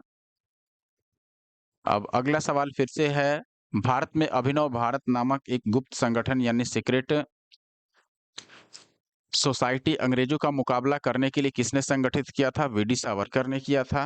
नेक्स्ट है, निम्नलिखित में से कौन काकोरी कांड से संबंधित नहीं था? रामप्रसाद बिसेमिल संबंधित थे ही, सूर्यसेन नहीं था। सूर्यसेन यहाँ पर सही उत्तर है। आप देखिएगा सूर्यसेन काकोरी कांड जो कि काकोरी ट्रेन एक्शन हुआ था उससे संबंधित नहीं थे। बाकी सभी लोग इसमें, चाहे आप राजेंद्र लाहिरी को ले लो या फिर अशफाक उल्लाह को ले लो, ये सभी लोग काकोरी कांड से संबंधित थे। ट्रेन लूटपाट से संबंधित ये कांड था। अगला सवाल है, 1920 ईस्वी के मध्य में हिंदुस्तानी सेवा दल की शुरुआत किसने की थी? जवाहरलाल नेहरू, सुभाष चंद्र बोस या एन.एस. हार्डिकर या फिर एन.जी. रंगा? उपयुक्त में से कोई नहीं या इनमें से एक से अधिक? 1920 में दोस्तों हिंदुस्तानी सेवा दल की शुरुआत एन.एस. हार्डिकर ने किया था। ऑप्शन सी जो है वो सही उत्तर है। हिंदुस्तानी सेवा दल के यानी कि मंडल की शुरुआत स्वतंत्रता सेनानी एवं कांग्रेस के नेता डॉक्टर एन.एस. हार्डिकर ने की थी। भारतीय राष्ट्रीय कांग्रेस के तहत कार्य करने वाले इस संगठन के सदस्य गांधी टोपी पहनने के लिए जाने जाते हैं। इस दल की स्थापना 1923 में की गई थी, किसके द्वारा? एन.एस. हार्डिकर के द्वारा। दल का क्या नाम था? हिंदुस्तानी सेवा दल। तो 1923 में किया गया था। अब अगला सवाल आपके सामने है, 41वीं बीपीएससी का सवाल है। 1923 से 28 के काल में भारतीय राजनीति के क्रांतिकारी कार्यविधियों की पुनरावृत्ति का कारण कौन था? हरदयाल और लाला लाजपत राय जैसे नेताओं का बढ़ता हुआ प्रभाव या गांधी जी द्वारा असहयोग आंदोलन का स्थगन या फिर विदेशी घटनाओं का प्रभाव या भारतीयों की मांगों को अंग्रेजों द्वारा अस्वीकार किया जाना? देखिए 1923 से 28 का जो काल रहा भारतीय राजनीति में क्रांतिकारी कार्यविधियों की पुनरावृत्ति का कारण बना। अब क्यों ऐसा क्या हुआ कि क्रांतिकारी पुनरावृत्ति हुई या क्रांतिकारी कार्यविधियों को शुरू किया गया, ऐसा कारण क्या था? कारण था दोस्तों गांधी जी द्वारा असहयोग आंदोलन बंद करना। तो ऑप्शन बी जो है यहाँ पर वो सही उत्तर है। देखिएगा वर्ष 1922 के बाद असहयोग आंदोलन के स्थगन और देश में किसी भी प्रकार की राजनीतिक गतिविधि के अभाव में बहुत से क्षमतावान राष्ट्रवादी युवाओं का मोह भंग हो गया, मनोबल टूट गया। ये गांधी जी के नेतृत्व और अहिंसात्मक संघर्ष की राजनीति से भी असंतुष्ट थे। ये रूस, चीन, आयरलैंड, तुर्की, मिस्र आदि में कहीं भी होने वाले क्रांतिकारी आंदोलन और विद्रोह से अनुप्राणित होकर हिंसात्मक माध्यम से ब्रिटिश शासन को उखाड़ फेंकने के लिए प्रयासरत थे। इस कारण यह काल भारतीय राजनीति में क्रांतिकारी कार्यविधियों की पुनरावृत्ति का काल माना जाता है। अब अगला सवाल देखिए, किस वर्ष हिंदुस्तान रिपब्लिकन एसोसिएशन की स्थापना की गई? 1920 में, 24 में, 30 में या फिर 28 में? कि हिंदुस्तान रिपब्लिकन एसोसिएशन की स्थापना 1924 में की गई और किसके द्वारा की गई ये भी ध्यान रखना है। किया गया था कानपुर में और दो लोगों ने मिलकर किया था, सचिंद्र सन्याल और रामप्रसाद बिस्मिल। 1924 आपको याद रखना है, हिंदुस्तान रिपब्लिकन एसोसिएशन। आप यहाँ देख सकते हैं अक्टूबर 1924 में सचिंद्र सान्याल, रामप्रसाद बिस्मिल आदि ने कानपुर में क्रांतिकारी संस्था हिंदुस्तान रिपब्लिकन एसोसिएशन की स्थापना की। इस संस्था द्वारा 9 अगस्त 1925 को उत्तर रेलवे के लखनऊ सहारनपुर संभाग के काकोरी नामक स्थान पर 8 down Saharanpur Lucknow passenger train पर डकैती डालकर सरकारी खजाना लूटा गया। समझ रहे हैं? तो ये जो लूटने का काम किया था, ये किसने किया था? हिंदुस्तान रिपब्लिकन एसोसिएशन ने। मैंने काकोरी कांड अभी पढ़ा था, तो यही काकोरी नामक स्थान पर ये कांड हुआ था, इसीलिए इसको काकोरी कांड कहा गया। हुआ क्या था इसमें? हिंदुस्तान रिपब्लिकन एसोसिएशन संस्था के जो लोग थे, वे 9 अगस्त 1925 को उत्तर रेलवे के लखनऊ से सहारनपुर संभाग के काकोरी नामक स्थान पर ये जो ट्रेन है, सहारनपुर लखनऊ पैसेंजर ट्रेन, इस पर डकैती डाली और सरकारी खजाना लूटा। यह घटना काकोरी कांड वर्तमान में काकोरी ट्रेन एक्शन के नाम से प्रसिद्ध है। इस कांड में 43 क्रांतिकारियों को गिरफ्तार किया गया, जिसमें राम प्रसाद बिस्मिल भी शामिल थे, अशफाक उल्लाह खां भी शामिल थे, रोशन सिंह थे, राजेंद्र लाहिरी थे। इन सभी को फांसी दे दी गई, जबकि चंद्रशेखर आजाद इसी में फरार हो गए थे। देखिएगा दोस्तों, काकोरी ट्रेन डकैती कांड में किन क्रांतिकारियों को फांसी की सजा सुनाई गई थी? राम प्रसाद बिस्मिल और अशफाक उल्लाह। निश्चित तौर पर वीर सावरकर उसमें नहीं थे, प्रफुल्ल चाकी, खुद्दीराम बोस भी इस घटना से संबंधित नहीं थे, उधम सिंह थे ही नहीं, तो ये सब ऑप्शन गलत है।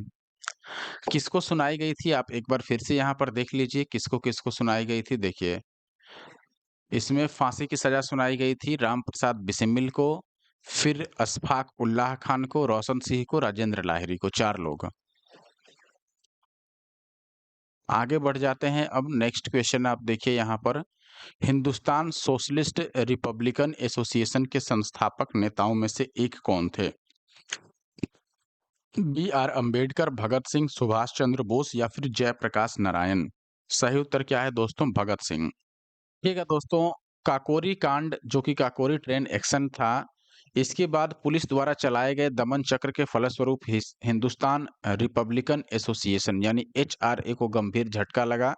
इसके जो प्रमुख नेता थे, जैसे सचिंद्र सन्याल हुए, आपके दूसरे जो थे राम प्रसाद बिस्मिल हुए, उसमें से आपको पता है कि राम प्रसाद बिस्मिल को, अशफाक खां को, इन सभी को पकड़ लिया गया था, फांसी दे दी गई।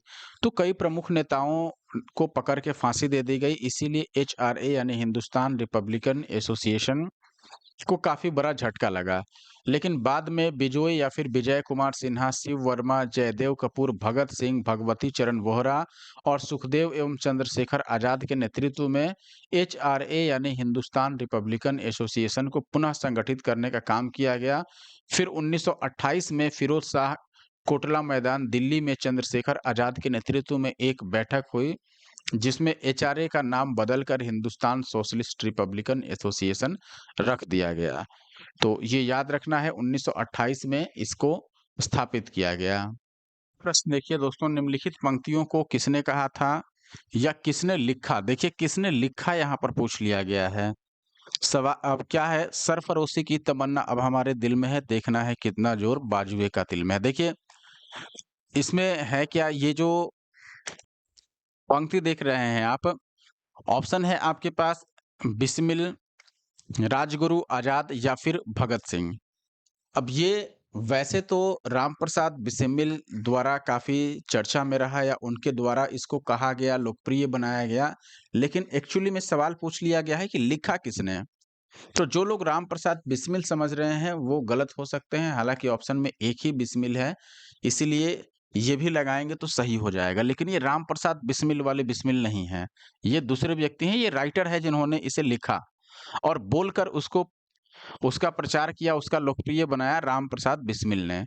हालाँकि ऑप्शन ए यहाँ सही है, आप देखिएगा ये गज़ल की पंक्तियाँ हैं जो शायर बिस्मिल अजीमाबादी की थी। तो राइटर हैं बिस्मिल अजीमाबादी, राम प्रसाद बिस्मिल वाला नहीं। यहाँ पर बिस्मिल अजीमाबादी जो हैं, ये इसके राइटर हैं। बिस्मिल अजीमाबादी का वास्तविक नाम सैयद शाह मोहम्मद हसन था। इनका जन्म 1901 में पटना के हरदास बिगाहा गाँव में हुआ था और यह गज़ल उर्दू में लिखी गई थी। वर्ष 1921 में काजी अब्दुल गफ्फार की पत्रिका सबाह में भी ये छपी थी। अगला सवाल है, प्रसिद्ध गीत सरफरोशी की तमन्ना अब हमारे दिल में है, इसके रचयिता कौन है? रचयिता वही हैं। अब देखिए, यहाँ राम प्रसाद बिस्मिल ऑप्शन में है, अगर आप इसको लगाओगे तो ये गलत हो जाएगा, क्योंकि रचयिता जो है वो बिस्मिल अजीमाबादी हैं, इसीलिए ऑप्शन ई चूज़ करना पड़ेगा हमें, इनमें से कोई नहीं। किसने लिखा है? बिस्मिल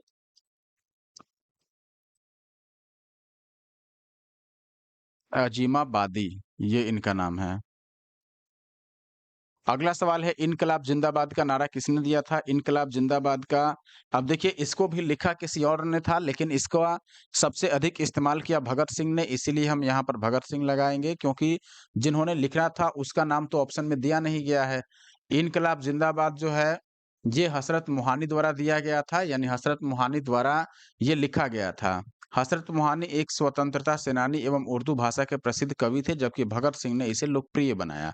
अब हज़रत मोहानी ऑप्शन में है नहीं, इसीलिए भगत सिंह को चूज़ कर लिया गया है। अब अगला सवाल है, मशहूर नारा इनकलाब जिंदाबाद किसने दिया? हज़रत मोहानी ने, अभी हमने देखा। अगला सवाल है, भगत सिंह, राजगुरु और सुखदेव को फांसी कब दी गई थी? सही उत्तर क्या है? 23 मार्च 1931 को।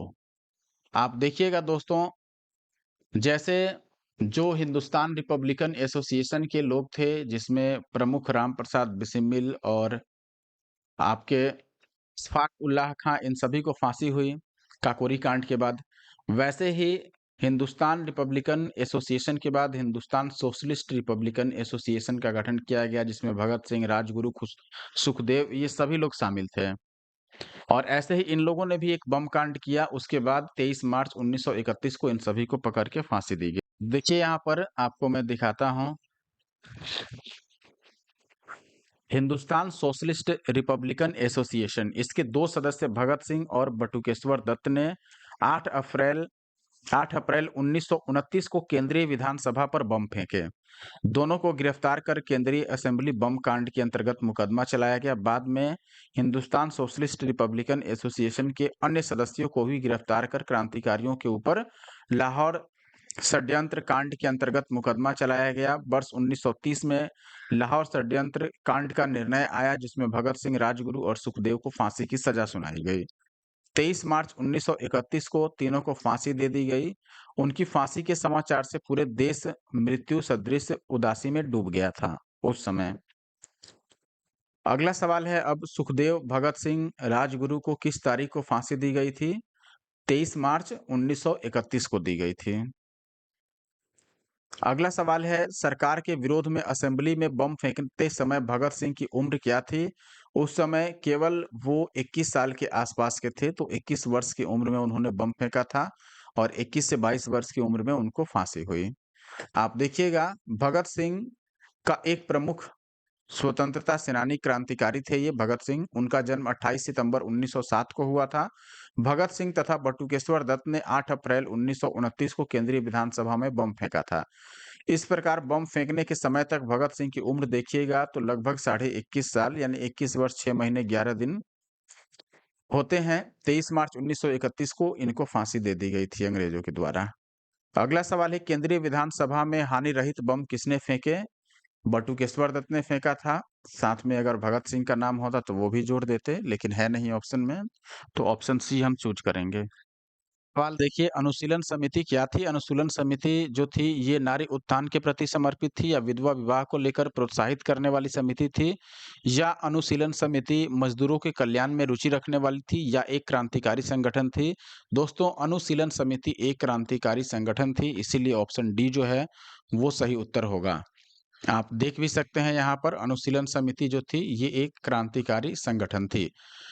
चिटगांव शस्त्र छापामारी की योजना बनाई थी किसने? सूर्यसेन ने, या चंदन दत्ता ने, विधान घोष ने, या फिर जतीन दास ने, या उपयुक्त में से कोई नहीं, या उपयुक्त में एक से अधिक? ये चिटगांव या फिर चटगांव एक ही बात है। शस्त्र छापामारी ये 1930 के आसपास किया गया था। इसके प्रमुख नेता और ये योजना बनाने वाले जो व्यक्ति थे वो सूर्यसेन थे। तो ऑप्शन ए जो है ये सही उत्तर है। शस्त्र लूटने, बंदूक गोली लूटने के उद्देश्य से ये किया गया था, क्योंकि भारतीयों के पास उतना हथियार नहीं था लड़ाई लड़ने के लिए। तो इसीलिए चटगांव शस्त्रागार, यानी जहां पर शस्त्र रखे गए थे, वहां धावे को मास्टर दा के नाम से प्रसिद्ध किया गया। और क्रांतिकारी व्यक्ति जो सूर्यसेन थे, इन्होंने अपना प्लान बनाया था। सूर्यसेन ने बंगाल में इंडियन रिपब्लिकन आर्मी यानी IRA की स्थापना की थी। इसके सदस्यों में अनंत सिंह थे, अंबिका चक्रवर्ती थे, लोकीनाथ थे, प्रीतिलता वाडेदार, गणेश घोष, कल्पना दत्त और आनंद गुप्त, ये सभी प्रमुख थे। 18 अप्रैल 1930 को सूर्यसेन ने अंग्रेजों के विरुद्ध युद्ध की घोषणा की। सूर्यसेन के नेतृत्व में आईआरए के सदस्यों ने चटगांव शस्त्रागार पर आक्रमण कर हथियारों पर कब्जा कर लिया। 22 मई 1930 को आईआरए के सदस्यों और सेना के बीच संघर्ष हुआ और लगभग 80 सैनिक और 12 क्रांतिकारी उसमें मारे गए। 16 अप्रैल 1933 को सूर्य सेन को गिरफ्तार कर लिया गया और उनके ऊपर मुकदमा चलाया गया। फिर अगले वर्ष यानी 12 जनवरी 1934 को उनको फांसी दे दी गई। अगला सवाल अब देखिए, यहाँ पर चटगांव शस्त्रागार धावे से कौन संबंधित था? सूर्य सेन संबंधित थे। नेक्स्ट क्वेश्चन आप देखिए, यहाँ पर पूछा गया है, वर्ष 1923 से 28 के काल में भारतीय राजनीति में क्रांतिकारी कार्यविधियों की पुनरावृत्ति का क्या कारण था? ये सवाल तो हम पढ़ चुके हैं, गांधी जी के द्वारा असहयोग आंदोलन का स्थगन। इस प्रकार आप देखिएगा दोस्तों, 1922 के बाद असहयोग आंदोलन के स्थगन और देश जन आंदोलन यानी मास मूवमेंट का चरण कमजोर पड़ गया और कांग्रेस की राजनीति काउंसिल एंट्री व रचनात्मक कार्यों जैसी धाराओं में बंट गई, जिससे बहुत से क्षमतावान राष्ट्रवादी युवाओं का कांग्रेस नेतृत्व की रणनीति से मोह भंग हो गया। वे युवा गांधी जी के नेतृत्व और अहिंसात्मक संघर्ष की राजनीति से भी असंतुष्ट थे। वे रूस, चीन, आयरलैंड, तुर्की, मिस्र आदि में कहीं भी होने वाले क्रांतिकारी आंदोलन और विद्रोह से अनुप्राणित होकर हिंसात्मक माध्यम से ब्रिटिश शासन को उखाड़ फेंकने के लिए प्रयास करना चाहते थे। इस कारण यह काल भारतीय राजनीति में क्रांतिकारी कार्यविधियों की पुनरावृत्ति का काल माना जाता है। अगला टॉपिक आप देख रहे हैं, भारत से बाहर क्रांतिकारी गतिविधियां हैं। इसमें पहला प्रश्न है दोस्तों, लंदन में इंडिया हाउस के संस्थापक कौन थे? ऑप्शन है आपके पास श्यामजी कृष्ण वर्मा, रास बिहारी बोस, रामचंद्र तारकनाथ दास, उपयुक्त में से कोई नहीं या फिर एक से अधिक है। देखिए, अगर लंदन की बात करें तो लंदन में इंडिया हाउस ही नहीं, उसके अलावा Indian home rule society London में ही दोस्तों, याद रखिएगा, इंडियन होम रूल सोसाइटी।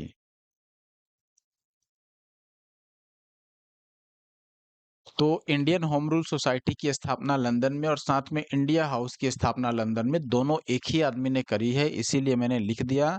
और जिन्होंने स्थापना की थी वो हैं श्यामजी कृष्ण वर्मा। आपको याद रखना है, श्यामजी कृष्ण वर्मा ने इंडियन होम रूल सोसाइटी 1905 में लंदन में बनाया था, इसकी स्थापना करी थी और इंडिया हाउस भी लंदन में उनके द्वारा ही स्थापना किया गया था, श्यामजी कृष्ण वर्मा।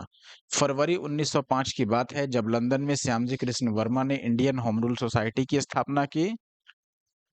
और इन्होंने, होम रूल का मतलब क्या हुआ? होम रूल का मतलब घर का शासन, अगर सामान्य भाषा में समझे तो, यानी कि घर मेरा है तो उस पर अधिकार भी मेरा रहे, घर के अंदर नियम कानून शासन व्यवस्था सब मेरे द्वारा किया जाए, तब तो मेरे होम का रूल हुआ, यानी मेरे घर में मेरा रूल हुआ। वही इंडिया के लोग चाहते थे कि अगर भारत देश है, मान लो इंडिया है, तो यहाँ पर अंग्रेज क्यों शासन करेंगे, ब्रिटिश सरकार क्यों रहेगी भाई? उनको रहना है, व्यापार करना है, वो सब करे, लेकिन शासन जो होना चाहिए वो भारतीय लोगों का होना चाहिए, उसी को होम रूल कहा गया और खासकर इंडियन होम रूल, यानी कि भारतीयों का वहाँ शासन होना चाहिए। तो इसको सपोर्ट करने के उद्देश्य से इन्होंने वहाँ पर इंडियन होम रूल सोसाइटी की स्थापना की थी। ध्यान दीजिएगा कि होम रूल और भी कई सारे थे, तो आपको कंफ्यूज नहीं होना है। अगर लंदन में पूछा जाए कि इंडियन होम रूल सोसाइटी की स्थापना किसने की थी, तभी श्यामजी कृष्ण वर्मा आपको उत्तर लगाना है। और ऐसे ही इंडिया हाउस की स्थापना लंदन में किसने की थी, तो भी आपका उत्तर श्यामजी कृष्ण वर्मा होगा। यहाँ से एक समाचार पत्र जिसका नाम द इंडियन सोशियोलॉजिस्ट है, इसका प्रकाशन भी प्रारंभ किया था। कहाँ से? लंदन से किया गया था। लंदन में सरकारी तंत्र के विशेष सक्रिय होने के कारण श्यामजी वहां से पेरिस और अंत में जेनेवा चले गए, क्योंकि लंदन जो था अंग्रेजों का, समझिए तो एक तरह से हेडक्वार्टर आप समझ सकते हैं, जहां पर जैसे हमारे ज्यादातर हेडक्वार्टर और सरकारी जो टॉप ऑफिसेज हैं वो आपको भारत की राजधानी नई दिल्ली में मिलेंगे, वैसे ही उस समय इंग्लैंड की राजधानी आप लंदन समझ सकते हैं। वहां पर सरकारी तंत्र सभी, उसका ऑफिस वहीं हुआ करता था, इसीलिए वहां से थोड़ा ऑपरेट कर पाना मुश्किल लगा, तो ये पेरिस गए और उसके बाद जेनेवा चले गए। अब अगला सवाल आपके पास है, 1906 में लंदन में अभिनव भारत सोसाइटी की स्थापना किसने करी थी? अब देखिए, इससे पहले भी अभिनव भारत सोसाइटी हमने देखा था, अगर आपको याद हो पिछले किसी क्वेश्चन, अगर आपको याद हो, मैं पहले ऑप्शन बता देता हूँ, विनायक दामोदर सावरकर, जिनको सामान्य तौर पर लोग वीडी सावरकर बोलते हैं, श्यामजी कृष्ण वर्मा, सोहन सिंह, पीएम बापट, और उपयुक्त में से कोई नहीं या एक से अधिक, ये सारे ऑप्शंस हैं।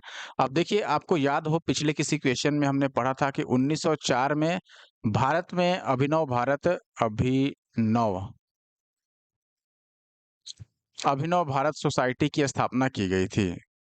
किसके द्वारा की गई थी? तो 1904 में भी अभिनव भारत सोसाइटी की स्थापना जो की गई थी, वो वीडी सावरकर द्वारा ही की गई थी और जब ये लंदन पहुँचे तो लंदन पहुँचते ही इन्होंने अभिनव भारत सोसाइटी का एक ब्रांच वहाँ भी ओपन कर दिया। अभिनव भारत का मतलब नए लोगों का भारत, युवा का भारत। तो युवाओं को संगठित करने के उद्देश्य से इस सोसाइटी की स्थापना की गई थी और पहले इसको भारत में ओपन किया गया 1904 के आसपास। वीडी सावरकर और इनके कई साथियों के द्वारा मिल करके मुख्य भूमिका उसमें वीडी सावरकर की मानी जाती है। फिर जब ये लंदन गए तो 1906 में वहाँ भी उन्होंने अभिनव भारत सोसाइटी की एक शाखा ओपन की। तो ऑप्शन ए यहाँ पर सही है। आप देखिएगा 1906 में लंदन पहुँचने के उपरांत विनायक दामोदर सावरकर ने अभिनव भारत सोसाइटी की एक शाखा स्थापित की तथा अभिनव भारत सोसाइटी के प्रारूप के तौर पर वर्ष 1906 में फ्री इंडिया सोसाइटी का भी गठन किया गया, यानी लगभग उसी के जैसा। ताकि लंदन में भारत के विभिन्न भागों से आए युवाओं को संगठित शक्ति के रूप में एक साथ लाया जा सके। यानी लंदन में जो अलग-अलग काम से युवा गए थे, भारत के अलग-अलग क्षेत्रों से, उनको एक जगह संगठित किया जा सके और वहाँ इंडिया के जो ऑफिसेज़ थे या इंडिया के जो लोग वहाँ पर सोसाइटी वगैरह चला रहे थे, जिसकी स्थापना करी थी, उसको सपोर्ट किया जा सके। तो युवाओं को संगठित करने के लिए वहाँ पर ब्रांच ओपन किया गया। 1906 में ही आप देख रहे हैं फ्री इंडिया सोसाइटी की स्थापना की गई थी। इसी के तर्ज पर फ्री इंडिया सोसाइटी से जुड़े युवाओं का गौर से निरीक्षण किया जाता था तथा उसके उपरांत ही उन्हें अभिनव भारत के केंद्रीय समूह में स्थान मिलता था। यानी निरीक्षण करने के बाद ऐसे नहीं कि वो अंग्रेज़ों के ही आदमी हों, जासूस बनकर आकर इसमें शामिल हो जाए और यहाँ का खबर उधर पहुँचाते रहें। अब अगला सवाल है, लंदन में अभिनव भारत के संस्थापक कौन हैं? तो वीडी सावरकर ही हैं, ऑप्शन ए। अगला सवाल काफ़ी इम्पोर्टेंट है दोस्तों, याद ज़रूर रखिएगा। भारतीय क्रांति की जननी, भारतीय क्रांति की जननी या भारतीय क्रांति की माँ, मदर ऑफ इंडियन रिवॉल्यूशन किसे कहा जाता है? ऑप्शन है श्रीमती एनी बेसेंट या फिर स्नेहलता वाडेकर, सरोजिनी नायडू या मैडम भीकाजी रुस्तम कामा या इनमें से कोई नहीं या एक से अधिक। देखिए, आपको बता दें दोस्तों, मैडम भीकाजी कामा को भारतीय क्रांति की जननी या भारतीय क्रांति की माता कहा जाता है, मदर ऑफ इंडियन रिवॉल्यूशन। क्यों कहा जाता है? अभी आप एक्सप्लेनेशन से आप ये इजीली समझ पाएँगे। देखिए, मैडम कामा, इनको शॉर्ट में इनका नाम बोला जाता है। इनका जन्म 24 सितंबर 1861 को हुआ था। उनके माता-पिता तो पारसी थे, सोराबजी फ्रॉमजी पटेल उनके पिता का नाम था। उनका विवाह रुस्तम के आर कामा से हुआ था, जो वकील थे पेशे से और सामाजिक कार्यकर्ता भी थे। मैडम कामा ने राष्ट्रीय आंदोलन के महान जो अग्रणी नेता थे, दादा भाई नौरोजी, उनके पर्सनल सेक्रेटरी के रूप में काम किया और बाद में वो कुछ देशभक्त विद्यार्थियों और यूरोपीय बौद्धिक लोगों के संपर्क में आई, जिसके कारण उनसे जुड़ने के बाद वे स्वतंत्रता आंदोलन से जुड़ गई। 22 अगस्त 1907 को जर्मनी के स्टुटगार्ट में आयोजित अंतर्राष्ट्रीय सोशलिस्ट सम्मेलन यानी कि इंटरनेशनल सोशलिस्ट कॉन्फ्रेंस में ये भाग लेती हैं और उन्होंने इसी सम्मेलन में भारतीय तिरंगा ध्वज को फहराया था। ध्यान दीजिएगा, वह विदेशी भूमि या फिर अंतर्राष्ट्रीय मंच पर भारतीय ध्वज को फहराने वाली पहली व्यक्ति थी। पहली महिला भी नहीं, पहली व्यक्ति, यानी पुरुष और महिला को मिला करके 1907 में पहली बार भारतीय ध्वज को विदेशी धरती पर या विदेशी मंच पर इंटरनेशनल लेवल पर फहराया भारतीय ध्वज को और इसका गौरव प्राप्त किया। तो भारतीय ध्वज को विदेशी मंच पर फहराने वाली पहली महिला कहिए या पहला व्यक्ति, दोनों में ही मैडम भीकाजी कामा का नाम आएगा।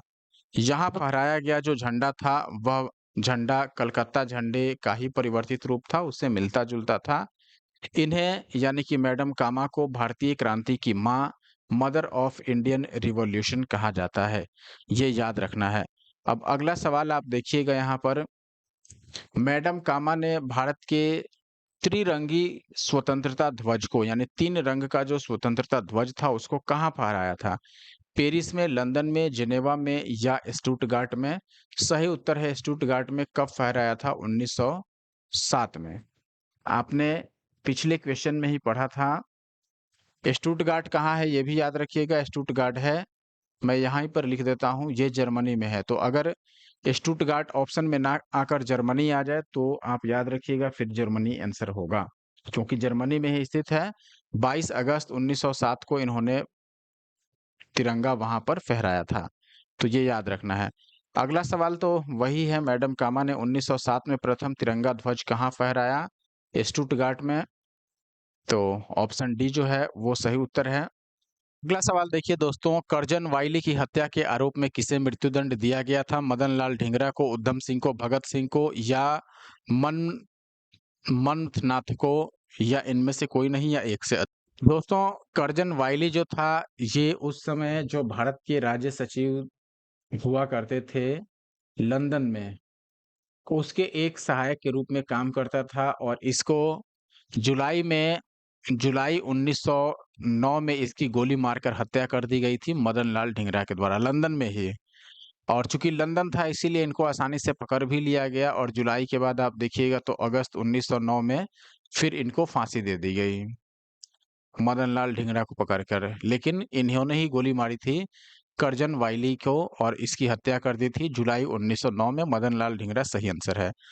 आप देखिएगा करजन वाइली की हत्या 1 जुलाई 1909 को लंदन में मदन लाल ढींगरा ने गोली मारकर की। वाइली ने भारत के राज्य सचिव के राजनीतिक सहायक के पद पर कार्य किया था। 17 अगस्त 1909 को मदन लाल ढींगरा को फांसी दे दी गई। अगला सवाल है 1911 में, देखिए ये क्वेश्चन जो है 71वीं बीपीएससी का है, 2025 में पूछा गया है। सवाल है 1911 में कैलिफोर्निया विश्वविद्यालय में भारतीय दर्शन शास्त्र के प्रोफेसर बनने का किसे अवसर मिला? यानी कि 1911 में कैलिफोर्निया यूनिवर्सिटी में भारतीय दर्शन शास्त्र का प्रोफेसर कौन था? सोहन सिंह भाकना, या फिर वीरेंद्र नाथ चट्टोपाध्याय, हरदयाल, या श्यामजी कृष्ण वर्मा? उत्तर है दोस्तों लाला हरदयाल। कौन? लाला हरदयाल। ये भारतीय क्रांतिकारी भी थे, उसके अलावा अच्छे पढ़े-लिखे विद्वान व्यक्ति थे, और इन्होंने 1911 में कैलिफोर्निया यूनिवर्सिटी में भारतीय दर्शन शास्त्र का प्रोफेसर बनने का इनको मौका मिला। तो सही उत्तर जो है वो सी है। आप देखिएगा लाला हरदयाल एक भारतीय क्रांतिकारी और विद्वान थे। इन्हें अमेरिका के कैलिफोर्निया राज्य में स्थित स्टैनफोर्ड विश्वविद्यालय में भारतीय दर्शन शास्त्र और संस्कृत पढ़ाने के लिए नियुक्त किया गया था। अगला सवाल काफी इंपॉर्टेंट, गदर पार्टी की स्थापना कब हुई थी दोस्तों? गदर पार्टी की स्थापना के बारे में पूछा गया 1907, 17, 13 और 20।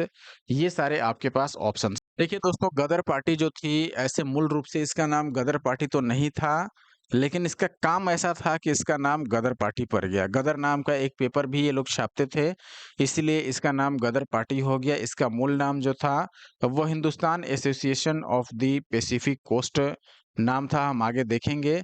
लेकिन गदर नामक एक अखबार छापने के कारण, और इनका उद्देश्य ऐसा था अंग्रेजों को उखाड़ कर फेंकना, विद्रोह टाइप का उद्देश्य था, इसीलिए नाम गदर पड़ गया। गदर पार्टी की स्थापना 1913 में की गई थी। कहाँ पर की गई थी? यूएसए के एक शहर है जहाँ इसका मुख्यालय था, सैन फ्रांसिस्को। सैन फ्रांसिस्को, यहाँ पर इसका मुख्यालय था। तो यूएसए या सैन फ्रांसिस्को जो भी ऑप्शन में मिले वो आप लगा सकते हैं। आप देखिएगा 1913 को, या वर्ष 1913 में सोहन सिंह भाकना के नेतृत्व में पोर्टलैंड, संयुक्त राज्य अमेरिका में Hindustan Association of the Pacific Coast नामक संस्था की स्थापना हुई। इसका मुख्यालय सैन फ्रांसिस्को में था। इस संस्था ने गदर नामक एक अखबार निकाला, जिससे इस संस्था का नाम भी गदर पार्टी पड़ गया। लाला हरदयाल इस संस्था के मनीषी पथ प्रदर्शक थे, और अन्य सदस्यों में देखिएगा तो रामचंद्र बड़कतुल्ला, रास बिहारी बोस, भाई परमानंद। एक और नाम काफी इंपॉर्टेंट है जो एक मुख्य क्रांतिकारी नेता के रूप में इसमें जुड़े थे, करतार सिंह। नाम याद रख सकते हैं, यहाँ पर मैं जोड़ देता हूँ, करतार सिंह। तो ये नाम भी याद रखना है। अब आगे बढ़ते हैं अगला सवाल आप देखिएगा, गदर आंदोलन एक क्रांतिकारी आंदोलन था, जिसका उद्देश्य भारत में ब्रिटिश शासन को उखाड़ फेंकना था। उद्देश्य ही ऐसा था, बिल्कुल बुद्रेहु टाइप का, इसीलिए नाम इसका गदर पार्टी रख दिया गया। और जो इन्होंने अखबार निकाला, नाम भी उसका गदर रख दिया। तो इसके प्रमुख नेता कौन थे, ये पूछा गया है। लाला लाजपत राय तो इससे जुड़े ही नहीं थे। करतार सिंह सराभा जरूर जुड़े थे, भगत सिंह भी नहीं जुड़े थे। तो उपयुक्त में से एक से अधिक भी नहीं होगा। ऑप्शन बी केवल इकलौता ऑप्शन है जो सही हो सकता है। सवाल इससे मिलता जुलता है, गदर पार्टी की स्थापना कहाँ हुई थी? मैंने बताया संयुक्त राज्य अमेरिका और सैन फ्रांसिस्को इसका हेडक्वार्टर था। आगे बढ़ने से पहले जो लोग जुड़े हैं उनसे मैं एक बार फिर से रिक्वेस्ट करता हूं कि अगर आप हमारे यूट्यूब चैनल यानी कि द जीएस सॉल्वर से नहीं जुड़े हैं, सब्सक्राइब नहीं किए हैं, तो प्लीज़ एंड प्लीज़ आप हमारे इस चैनल को सब्सक्राइब कर लीजिए और वीडियो को लाइक और एटलीस्ट एक-एक कमेंट ज़रूर कीजिए, ये आप सभी से रिक्वेस्ट है। और क्लास की पीडीएफ मैं कोशिश करूँगा जल्द प्रोवाइड कराई जाए, लेकिन दोस्तों के साथ शेयर भी किया कीजिए, जहाँ तक पॉसिबल हो वहाँ तक। आप देखिएगा, ये तो हमने पहले ही पढ़ लिया है कि कहाँ पर स्थापना हुई थी। अगला सवाल भी उसी से मिलता-जुलता है, गदर पार्टी की स्थापना कहाँ हुई थी? यूएसए में। आप देखिए 2022 में पूछा गया है, 23 में पूछा गया है, इससे पिछले क्वेश्चन में भी पूछा ही गया था। नेक्स्ट क्वेश्चन अलग है जो कि 2020 में 65वीं बीपीएससी में आया। जिम्मरमैन योजना से संबंधित व्यक्ति कौन था? लाला हरदयाल या फिर भूपेन्द्र दत्त, वीरेंद्रनाथ चट्टोपाध्याय, उपयुक्त में से सभी इनमें से कोई नहीं या एक से दोस्तों, जब प्रथम विश्व युद्ध शुरू हुआ था, उस समय की बात है। प्रथम विश्व युद्ध के समय जो भी आपको पता है जर्मनी उसमें इन्वॉल्व था। तो जर्मनी में जो भी भारतीय लोग रह रहे थे या भारतीय क्रांतिकारी रह रहे थे, उनसे सहयोग लेने का प्रयास किया गया। उनसे आप समझिए तो बंदूक, गोला बारूद, बम यानी कि आप समझ सकते हैं शस्त्र, सीधे तौर पर कहिए कि शस्त्र इनसे माँगने का शस्त्र माँगना शस्त्र माँगने का कार्य किसने किया? जो भारतीय क्रांतिकारी थे, ठीक है? भारतीय क्रांतिकारी। और इन्होंने ही यानी कि जो भारतीय क्रांतिकारी थे, वो जर्मनी में जो इंडियंस थे, उनसे मिल कर के और एक योजना बनाई कि वहाँ से किसी भी तरह जो बम है, गोला बारूद है या जो भी शस्त्र है, उसको यहाँ तक पहुँचाया जाए। और ये जो योजना बनाया गया, उसी को जिम्मरमैन योजना कहा गया, क्योंकि ये जर्मनी से संबंधित था। आप ऐसे याद रख सकते हैं। और जिम्मरमैन जो योजना था, इससे संबंधित व्यक्ति अगर देखिएगा तो लाला हरदयाल भी थे, भूपेन दत्त भी थे और वीरेंद्रनाथ चट्टोपाध्याय भी थे। तो इसलिए हम उपयुक्त सभी को लगाएँगे, इट मीन्स ऑप्शन डी। आप यहाँ देखिएगा दोस्तों, प्रथम विश्व युद्ध यानी कि 1914 में स्टार्ट हुआ था, आपको पता है, और 1918 तक चला था प्रथम विश्व युद्ध। तो 1914 में जब प्रथम विश्व युद्ध शुरू हुआ, उसके कुछ समय बाद का ही बात है, भारतीय क्रांतिकारियों ने जर्मनी से शस्त्र एवं गोला बारूद मंगाने की योजना विदेश में रह रहे भारतीयों की सहायता से बनाई थी, जिसे हिंदू जर्मन षड्यंत्र या जिम्मरमैन योजना का नाम दिया गया। लाला हरदयाल, भूपेंद्र नाथ दत्त और वीरेंद्रनाथ चट्टोपाध्याय, ये तीनों ही इस योजना से संबंधित थे। इन लोगों ने अपने अन्य सहयोगियों के साथ मिलकर जर्मनी के सहयोग से इस योजना के तहत 1914 में बर्लिन कमेटी या फिर बर्लिन इंडिया कमेटी की स्थापना की थी। जर्मनी में स्थित है बर्लिन, ये तो पता होगा। 1915 में इस संस्था को भारतीय स्वतंत्रता समिति यानी कि इंडियन इंडिपेंडेंस कमिटी के नाम से जाना गया। अब अगला सवाल देखिए, सवाल है, गदर पार्टी छिड़ने का सबसे महत्वपूर्ण कारण क्या था? लाला हरदयाल की गिरफ्तारी या फिर कामागाटामारू घटना या प्रथम महायुद्ध का होना या करतार सिंह सराभा को फांसी? देखिए, मुख्य रूप से अगर देखिएगा तो गदर पार्टी उसी समय जब प्रथम विश्व युद्ध शुरू हुआ, उसी समय ये काफ़ी फ़ेमस था। तो हम ऑप्शन सी को चूज़ करेंगे, प्रथम महाविश्व युद्ध का शुरू होना। देखिए दोस्तों, स्वदेशी आंदोलन के निष्क्रिय होने से भारतीय राष्ट्रवाद के प्रहरी भी निष्क्रिय हो गए थे। 1914 में अचानक प्रथम विश्व युद्ध शुरू होता है, यानी कि जैसे ही स्वदेशी आंदोलन निष्क्रिय हुआ, उसके बाद भारत की तरफ से लड़ाई करने वाले जो क्रांतिकारी लोग थे, वो भी थोड़े निष्क्रिय हो गए थे, डाउन हो गए थे। लेकिन 1914 में जैसे ही प्रथम विश्व युद्ध शुरू हुआ, भारतीय राष्ट्रीयता के प्रहरियों को उसने झकझोर के रख दिया और उन्हें उद्वेलित किया।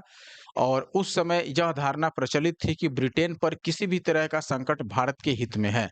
यानी अंग्रेजों को अगर संकट है, तो उससे भारतीयों को फ़ायदा है और उनके लिए एक मौका भी है भारतीयों के लिए। इस मौके का कई जगहों पर कई अलग-अलग तरीकों से फ़ायदा उठाया गया। जैसे उत्तरी अमेरिका में गदर क्रांतिकारियों और भारत में लोकमान्य तिलक, एनी बेसेंट और उनकी होम रूल लीग जैसे संगठनों ने इस मौके का लाभ उठाया। आप देखिएगा, गदर क्रांतिकारियों ने सशस्त्र संघर्ष के माध्यम से अंग्रेजी हुकूमत को उखाड़ फेंकने का प्रयत्न किया। तो उनके अंग्रेजों के विरोध में लड़ाई लड़ा गया। अगला सवाल है जर्मनी के समर्थन में। अंग्रेजों के विरोध का मतलब जर्मनी का समर्थन। जर्मनी के समर्थन में काबुल में राजा महेंद्र प्रताप सिंह के नेतृत्व में अंतरिम सरकार का गठन हुआ। काफी इंपॉर्टेंट है, ये ध्यान दीजिएगा ये वाला क्वेश्चन। ऑप्शन है गदर आंदोलन के दौरान इसका गठन हुआ, स्वदेशी आंदोलन किया, द्वितीय विश्व युद्ध के दौरान, होम रूल आंदोलन के दौरान, या उपयुक्त में से कोई नहीं, या इनमें से। बता दूं दोस्तों कि जो राजा महेंद्र प्रताप सिंह थे, इनके नेतृत्व में अंतरिम सरकार का गठन तो हुआ था काबुल में, लेकिन जर्मनी के समर्थन में ही हुआ था। ऑप्शन में गदर आंदोलन दिया गया है, स्वदेशी आंदोलन दिया गया है, द्वितीय विश्व युद्ध दे दिया है। ये यहाँ पर गलती है, क्योंकि ये काम हुआ था प्रथम विश्व युद्ध के दौरान। प्रथम विश्व युद्ध के दौरान। और प्रथम विश्व युद्ध का समय क्या था? 1914 से लेकर के 18 तक। तो 1915 में जो अंतरिम सरकार थी, राजा महेंद्र प्रताप सिंह के नेतृत्व में इसका गठन किया गया काबुल में। तो 1915 में ये किया गया, जो कि प्रथम विश्व युद्ध के दौरान था। इसीलिए इनमें से कोई नहीं सही उत्तर होगा, यानी कि ऑप्शन ई। आप देखिएगा, राजा महेंद्र प्रताप सिंह ने अपने सहयोगी बड़कतुल्ला के साथ प्रथम महायुद्ध यानी कि प्रथम विश्व युद्ध के दौरान 1915 में काबुल, जो कि अफगानिस्तान की राजधानी है, यहाँ पर भारत की प्रथम अस्थायी सरकार का गठन किया गया। और इसमें राजा महेंद्र प्रताप स्वयं राष्ट्रपति तथा बरकतुल्ला प्रधानमंत्री बने थे। इसे जर्मनी में भी मान्यता दी गई थी। अब अगला सवाल है, सरदार उधम सिंह ने किसे गोली मारा था? जनरल डायर को, या कर्जन वायली को, या फिर माइकल ओ ड्वायर को, या साउंडर्स को, या इनमें से कोई नहीं, या एक से अधिक। कई लोग इसमें देखते ही जनरल डायर को आंसर मारते हैं, जो कि गलत हो जाएगा, क्योंकि उधम सिंह ने देखो मारा तो था डायर को ही, लास्ट में ड्वायर ही आता है। लेकिन ये ध्यान रखना है, जालियांवाला हत्याकांड, जालियांवाला बाग हत्याकांड आपको याद होगा। जो जालियांवाला बाग हत्याकांड आपको याद होगा दोस्तों, 13 अप्रैल 1919 को ये हुआ था, जिसमें इस बाग में, जालियांवाला जो बाग था, उसमें कई भारतीय एकत्रित थे और उन सभी पर अचानक अंधाधुंध गोली चलाया गया और लगभग वहां पर सभी को मार दिया गया। और इससे इतना हताहत हुए भारतीय कि उस समय सरदार उधम सिंह ने मन में ठान लिया था कि इसका जो मुख्य आरोपी है, या फिर जिसने ये आज्ञा दिया था गोली चलाने का, माइकल ओ ड्वायर, उसको जरूर मारेंगे। और फिर सरदार उधम सिंह ने माइकल ओ ड्वायर को लंदन में 1940 में गोली मारा था। 1940 में, ध्यान दीजिएगा, 1919 में हुआ। और लगभग 21 साल बाद गोली मारा माइकल ओ ड्वायर को, कहां पर? लंदन जा करके। तो इस पर मुझे लगता है सरदार उधम सिंह पर बॉलीवुड में मूवी भी बनी है। अगर आपने इसे किसी देखा हो तो आप जरूर कमेंट कीजिएगा कि यही स्टोरी है या अलग है। सरदार उधम सिंह ने माइकल ओ डायर को मारा था। सरदार उधम सिंह ने जालियांवाला बाग हत्याकांड के अप्रत्यक्ष रूप से जिम्मेदार lieutenant governor Michael O'Dwyer की लंदन में मार्च 1940 में हत्या कर दी गई थी। अब देखिए, जनरल डायर जो था, जिसके बारे में आप सोच रहे हैं, ये तो पहले ही मर चुका था। ठीक है, पहले ही यह मर चुका था। और जो माइकल ओ डायर था, ये पंजाब का लेफ्टिनेंट गवर्नर था। आपको पता होगा जालियांवाला बाग हत्याकांड जो हुआ था, ये अमृतसर में हुआ था। अमृतसर, त्योहार का दिन था उस दिन, साखी का त्योहार था, सभी लोग एकत्रित हुए थे, अचानक गोली चलवा दी गई। तो ये माइकल ओ डायर जो था, ये इसका समर्थन करता था। जालियांवाला बाग जो हत्याकांड, इसका नीति बनाया इसने, और इसके समर्थन में कई सारे नियम कानून पारित किए। गोली किसने चलवाया अगर ये पूछा जाए, तो जनरल डायर ने गोली चलाने की अनुमति दी थी सैनिकों को, तो इसने गोली चलवाया था। लेकिन ये भी एक मुख्य आरोपी था।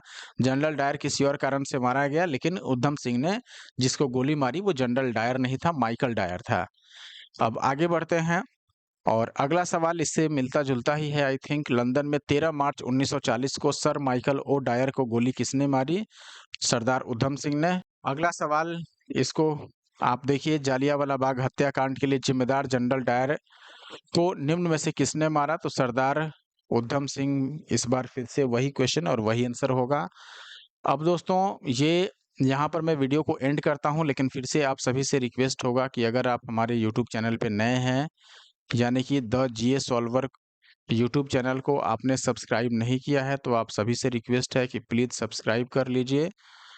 हम ऐसे और भी वीडियो लाते रहेंगे और अभी भी ला ही रहे हैं, और वीडियो अच्छी लगी हो तो लाइक करके कमेंट ज़रूर करें और अपने दोस्तों के साथ शेयर भी कीजिए। मिलते हैं नेक्स्ट वीडियो में, तब तक के लिए दोस्तों धन्यवाद।